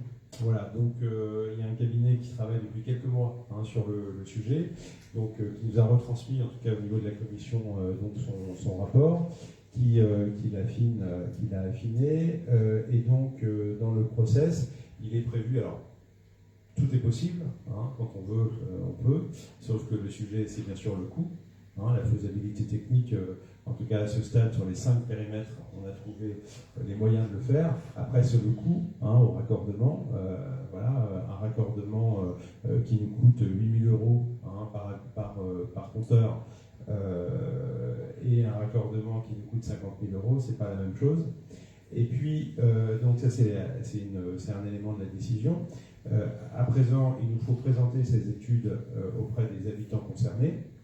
Et puis, à l'issue de ces présentations, pour avoir des réactions, le cas échéant, et puis pour les informer surtout, et à l'issue de cette réunion, c'est un questionnaire qu'on va donner à chacun pour qu'ils nous disent si oui ou non ils seraient intéressés par un raccordement collectif. Dans la mesure où l'idée c'est déjà de sonder un petit peu comment les personnes sur leur volonté de le faire, parce que beaucoup n'ont pas assez comment ont rénové leur installation individuelle, donc ont investi déjà, donc cela à moins effectivement de se dire le collectif c'est l'avenir, etc. Quelqu'un qui a investi 10 000 € dans son assainissement autonome, il y a, dans les 3 dernières années, il y a peu de chances qu'ils soient intéressés par le collectif, mais pourquoi pas. C'est surtout de sonder les personnes sur leur intérêt à se raccorder, parce qu'il ne s'agirait pas qu'on mène un projet d'assainissement collectif si 80% de la population concernée n'est pas intéressée. Voilà. Voilà. En revanche, je pense que moi, et c'est vrai que les partenaires nous l'ont rappelé, l'assainissement collectif, c'est pas la panacée, quoi. Il ne faut pas se dire l'assainissement collectif, tant qu'on peut, il faut le faire. C'est plus le cas. Aujourd'hui, en assainissement individuel, on arrive à faire des choses pas trop coûteuses et qui sont tout aussi efficaces. En revanche, je pense que ça peut être adapté dans des situations où les particuliers ont des parcelles trop petites pour envisager de l'assainissement individuel le cas échéant. Voilà. Donc, la prochaine étape, ce sont des réunions publiques de présentation donc des études qui ont été menées en disant concrètement sur tel secteur à Saint-Aignan-sur-Aire, voilà comment on mettrait en place l'assainissement collectif, voilà quelles sont les maisons qui seraient concernées, voilà, interaction, questions, réponse aux questions, effectivement, et puis on remettra alors au présent le questionnaire pour qu'ils le répondent, qu'ils y répondent, et puis assez naturellement les absents, on leur mettra le questionnaire dans la boîte aux lettres. L'idée c'est qu'on veut savoir sur un secteur donné combien seraient intéressés. Vous savez bien que si demain on décide sur un secteur de mettre l'assainissement collectif, les personnes auront un certain délai pour s'y raccorder. Donc il y aura un caractère obligatoire. Nous, on est au stade de la concertation.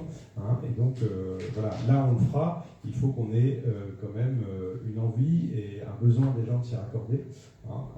Et que ça soit dans un coût raisonnable. Typiquement, on a des raccordements qui sont effectivement pas raisonnables. Je ne vais pas citer d'exemple, mais pour accorder certains secteurs de communes, on passe effectivement d'un coût de raccordement de 20 à 39 000 euros par exemple. Parce qu'il faudrait rattacher un secteur de 4-5 maisons avec beaucoup de linéaires de canalisation. Donc, ces réunions publiques auront lieu les 11 et 12 juin. Donc, on va faire bien sûr une communication et les intéressés vont être invités personnellement. Personnellement, c'est-à-dire qu'on mettra aux habitants d'eux et puis les maires délégués distribueront donc les invitations. Donc, le 11 juin, on fait 3 réunions publiques. Donc, une réunion publique le 11 juin à 18h à la salle des fêtes de La Rouge. Et on présenterait, on ferait une réunion commune Mal-la-Rouge pour la mélangerie et l'aiguillon. Ensuite, à 20h15, donc, salle des fêtes de l'Hermitière, à 18h. De toute manière, on va vous envoyer les infos. Le 11 juin, donc le même soir, à 20h15, salle des fêtes de l'Hermitière, on présenterait donc Gémage et l'Hermitière. On rassemble les personnes. Et le 12 juin, donc le lendemain, à 18h, on fera une réunion publique à la salle des fêtes de Saint-Aignan, pour présenter donc, le périmètre de Saint-Aignan-sur-Aire. Voilà, donc tout ça, on vous transmet bien évidemment les informations, et donc comme ça nous permettra de continuer dans la démarche. Autre point, on en a parlé, mais je vous le redis, comment l'arrivée du médecin. Alors René n'est pas là, mais tu sauras lui retransmettre, puisque c'est un sujet très important pour lui comme pour nous. Donc on a plutôt l'agréable surprise et bonne nouvelle de pouvoir accueillir dans quelques jours donc le docteur Kanga. Il est déjà sur le territoire, il prépare son installation, il y a tout l'administratif à gérer. Donc il est passé par toutes les étapes administratives qui sont longues. Je vous rappelle que le docteur Kanga, on est avec lui et en contact avec lui depuis des mois. Donc une installation de médecin, ça se travaille dans l'ombre avec la communauté de communes. Et puis là, on est dans la phase un peu plus opérationnelle.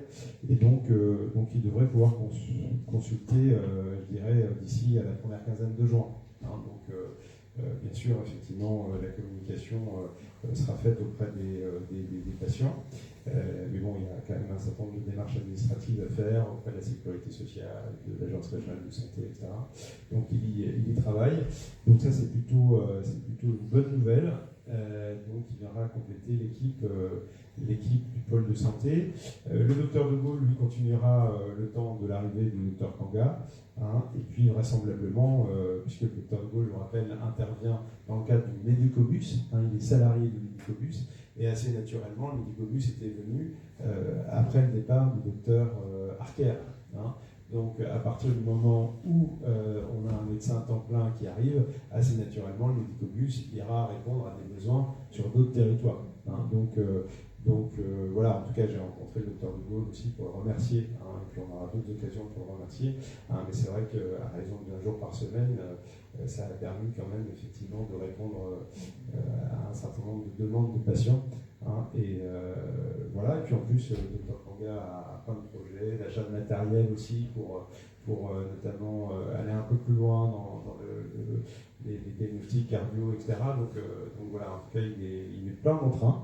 Martine, tu l'as rencontré aussi, et voilà, il a vraiment eu la volonté de s'implanter ici. Sa famille le rejoindra dans quelques semaines. Donc voilà. Il en joue. Comment? Il en joue là. À la résidence, pour l'instant. Ouais. Pour l'instant. Et puis il est en recherche active. Vous savez que le projet, alors c'est son projet, ce qui n'est pas forcément une règle. Son projet, c'est d'acheter une maison. Donc voilà, dès la semaine dernière, déjà, en fin de semaine dernière, il visitait quelques maisons dans certains quartiers de la commune. Voilà. Donc à voir dans quel délai. Mais c'est vrai que nous, je rappelle que sur l'accueil des médecins, on prend en charge 6 mois de loyer pour la location. Si le médecin décide avant les 6 mois d'acheter, c'est très bien, bien sûr, effectivement, ça s'arrête là. Donc dans l'immédiat, il est venu tout seul, et donc on lui a proposé la résidence, ce qui lui permet de ne pas être complètement isolé. Par contre, nous sommes toujours en recherche d'un meublé, d'une maison meublée. Donc on a fait 2-3 visites, mais qui ne sont pas forcément fructueuses. Donc voilà, si vous entendez parler d'un meublé le plus proche possible de Val-au-Perche, bien évidemment, puisque le cabinet est à Val-au-Perche, et puis même si ça dure 6 mois, autant que faire se peut, ce serait bien que ce soit pas très loin de Val-au-Perche, mais voilà, je relance l'appel, puisqu'on avait quelques pistes là, et pour l'instant, alors si entre-temps, il achète une maison, la question ne se posera pas, mais il faut qu'on ait un plan B. Après, j'ai en tête bien sûr le gîte, parce que là, on a un logement tout à fait disponible tout de suite. Donc voilà, c'est le plan B, si on n'a pas d'autres solutions. Autre information, alors à confirmer l'inauguration du gymnase, puisque vous savez que notre gymnase n'est toujours pas inauguré. Donc la communauté de communes est en train de voir pour donc avoir une confirmation de date. Il y a une option de date, ça pourrait être le lundi 1er juillet. Lundi 1er juillet à 17h. Voilà. C'est une option de date qu'on sera amené à vous confirmer assez rapidement. Je rappelle que, alors, je suis en train de m'interroger si on n'en profite pas pour faire l'inauguration de la piste de roller en même temps. Tant qu'on a le préfet, on fait une pierre de coups. Donc, en revanche, il va falloir trouver un nom à cette piste de roller. Donc, en réunion adressage, on a fait une proposition. Donc il reste à confirmer, on en parlera ici, parce qu'il faut qu'on en a juste parlé en réunion adressage, donc on ne va pas en parler ce soir. Mais oui, on pourrait faire une pierre de coups, inauguration, gymnase, dojo, et je vais proposer ça à la présidente de la communauté de communes. Et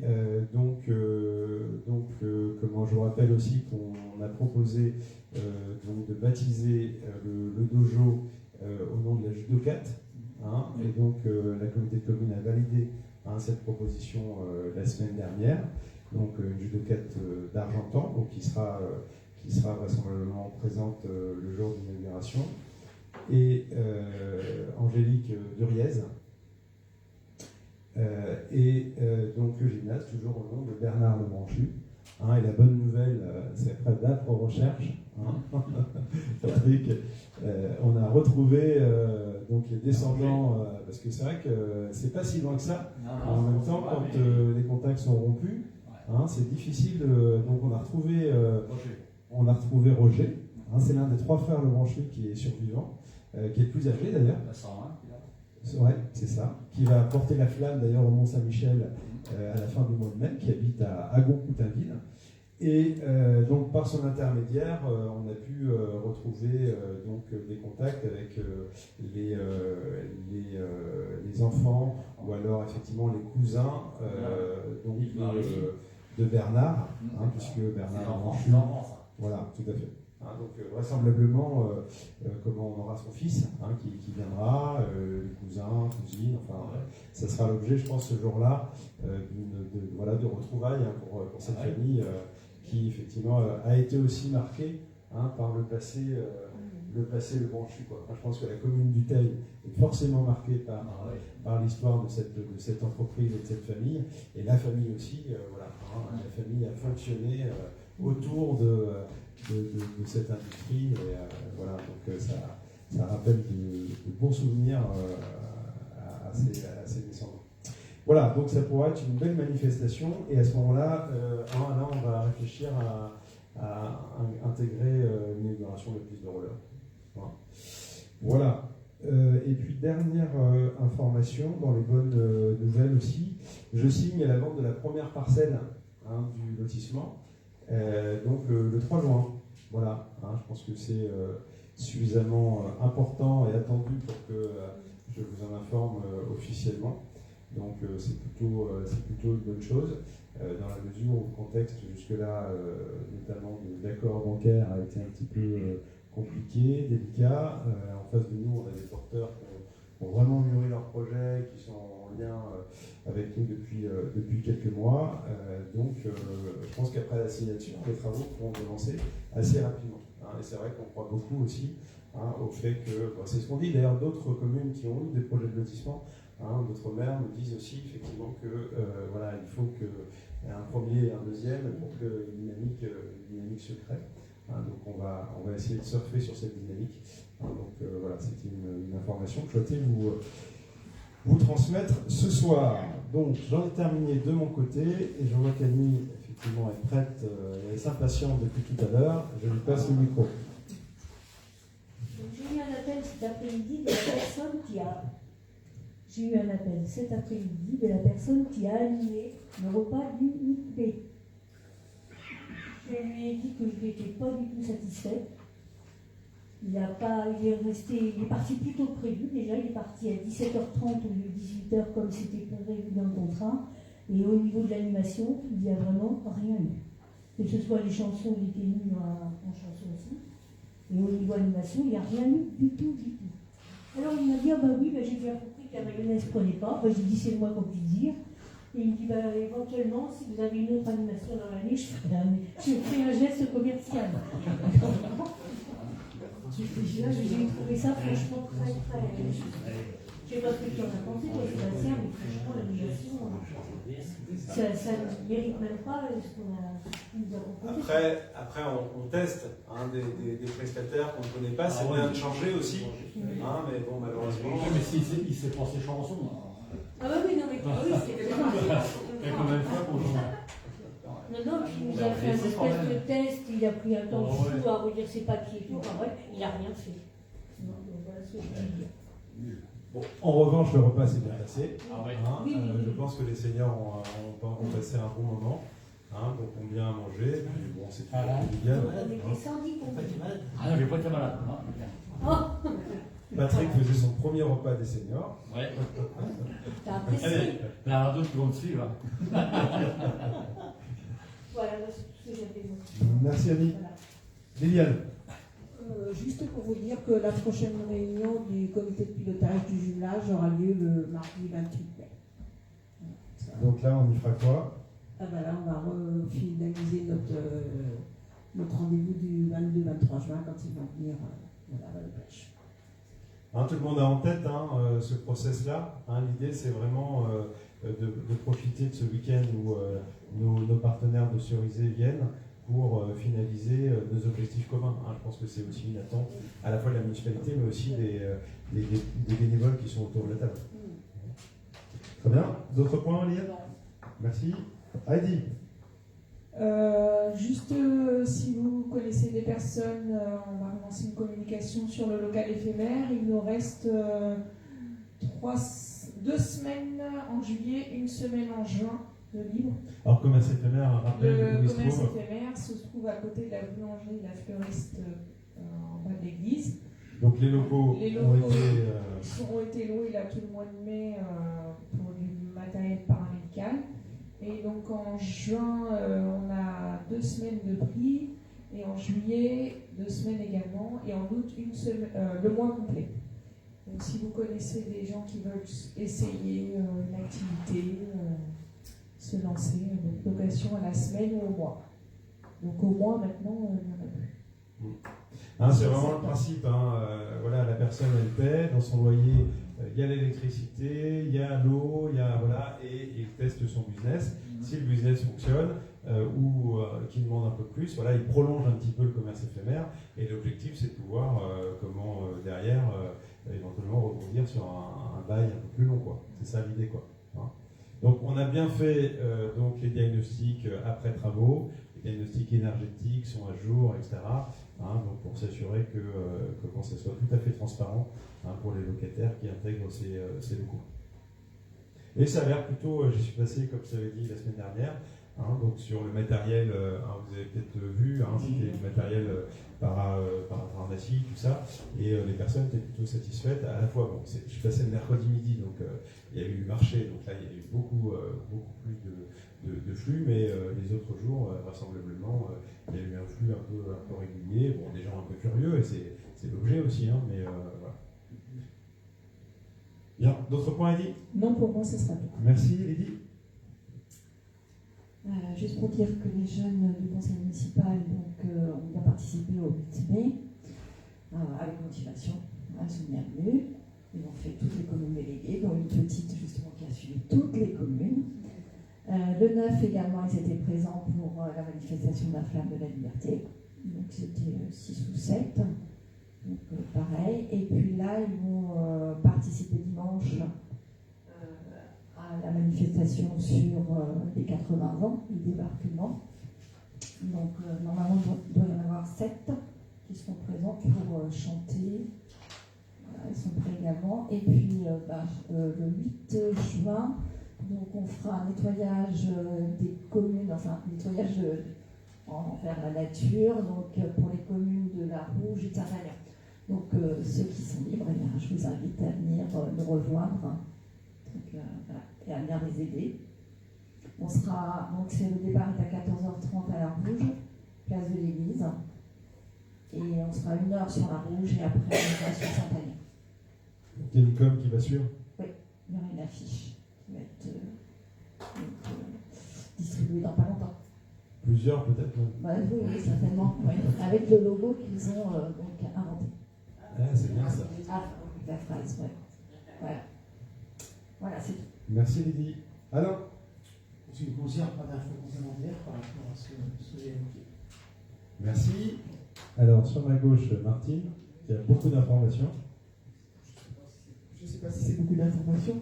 Vous avez tous fait un petit programme devant vous, donc on a effectivement, comme le disait Jean-Marc tout à l'heure, un grand challenge pour le week-end. Donc, on fêtera les 80 ans du débarquement, la libération du pays sur le même temps. Donc, le samedi, avec l'ouverture de l'exposition, par M. le maire à 14h. Et puis, le soir, à 19h, rendez-vous à la guinguette, rendez-vous à l'embarcadère. Comment? Ah oui, c'est bon, vous m'entendez pas? Dimanche, les expositions se poursuivent de 10h à 18h.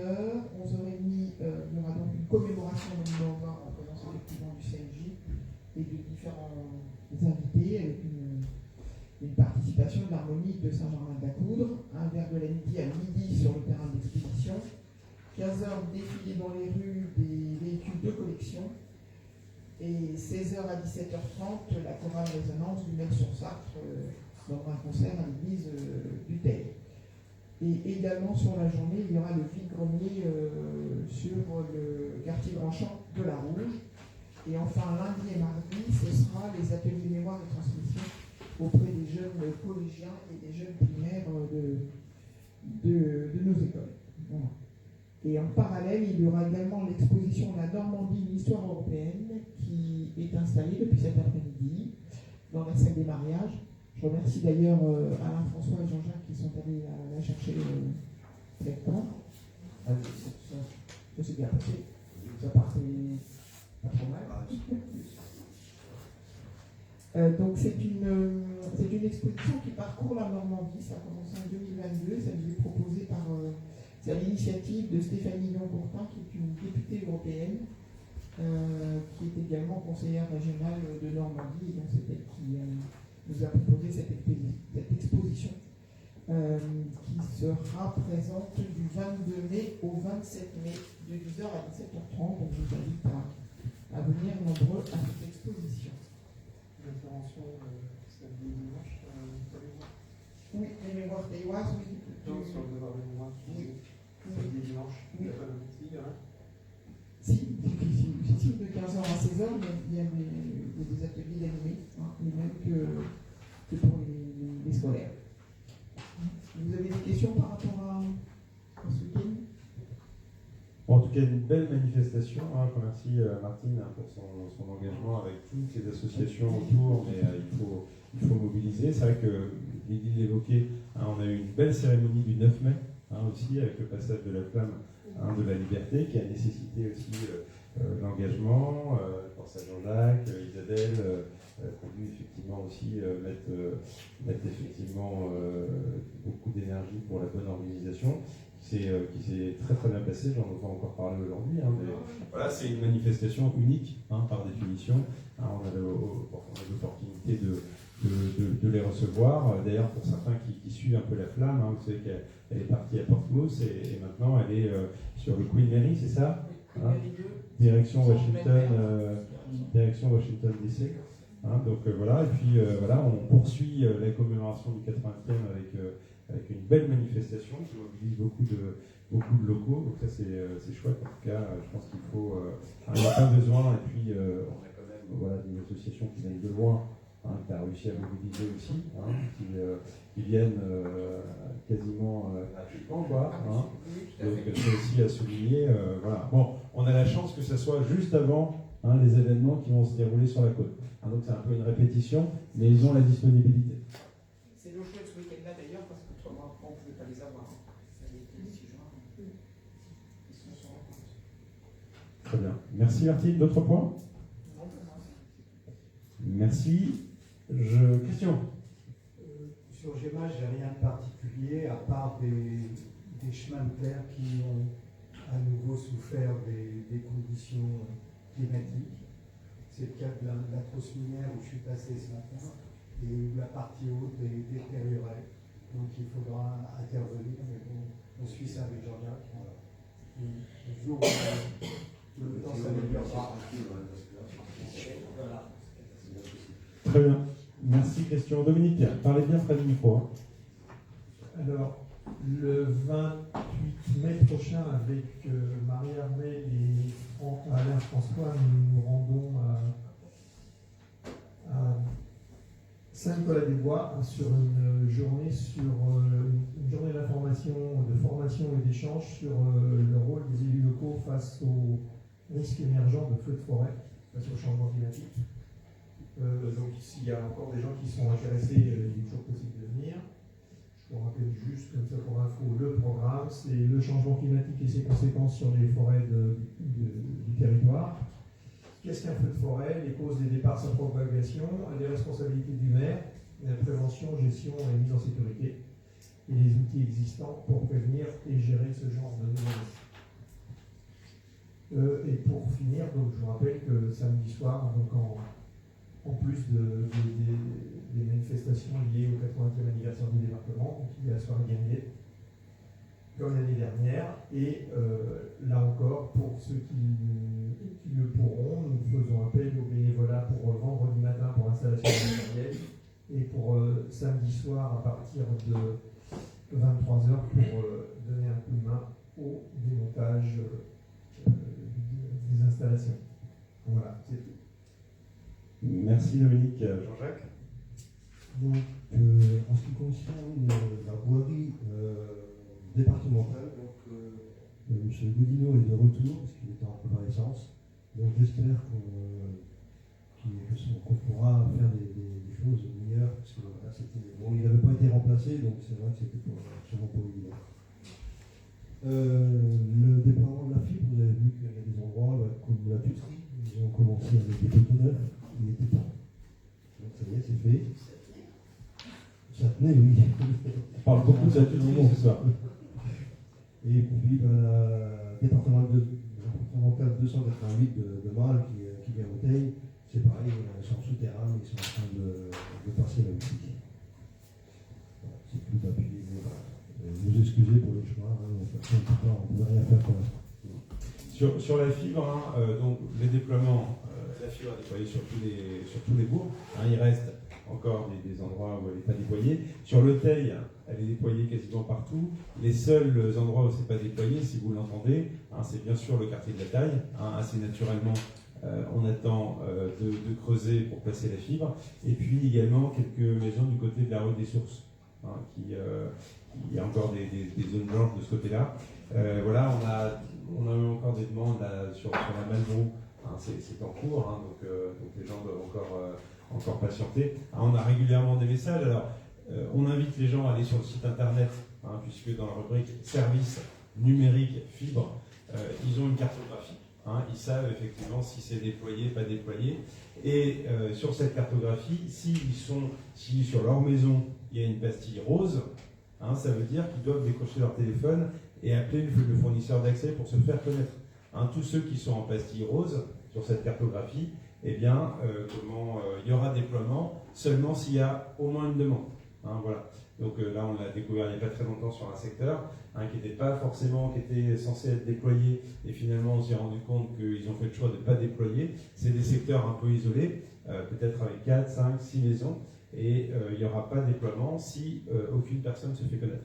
Et pour se faire connaître, c'est un simple appel à son fournisseur en disant « je veux être déployé ». Et le fournisseur fait remonter la demande et il y a un déploiement sous 6 mois. Voilà. Bien, merci Jean-Jacques. Y a-t-il des questions diverses ? Le micro est par là, donc assez naturellement, on s'oriente vers Philippe. Pas de questions ? Eh bien écoutez, je vous remercie de votre attention et je clôt la séance. Bonne soirée. Merci.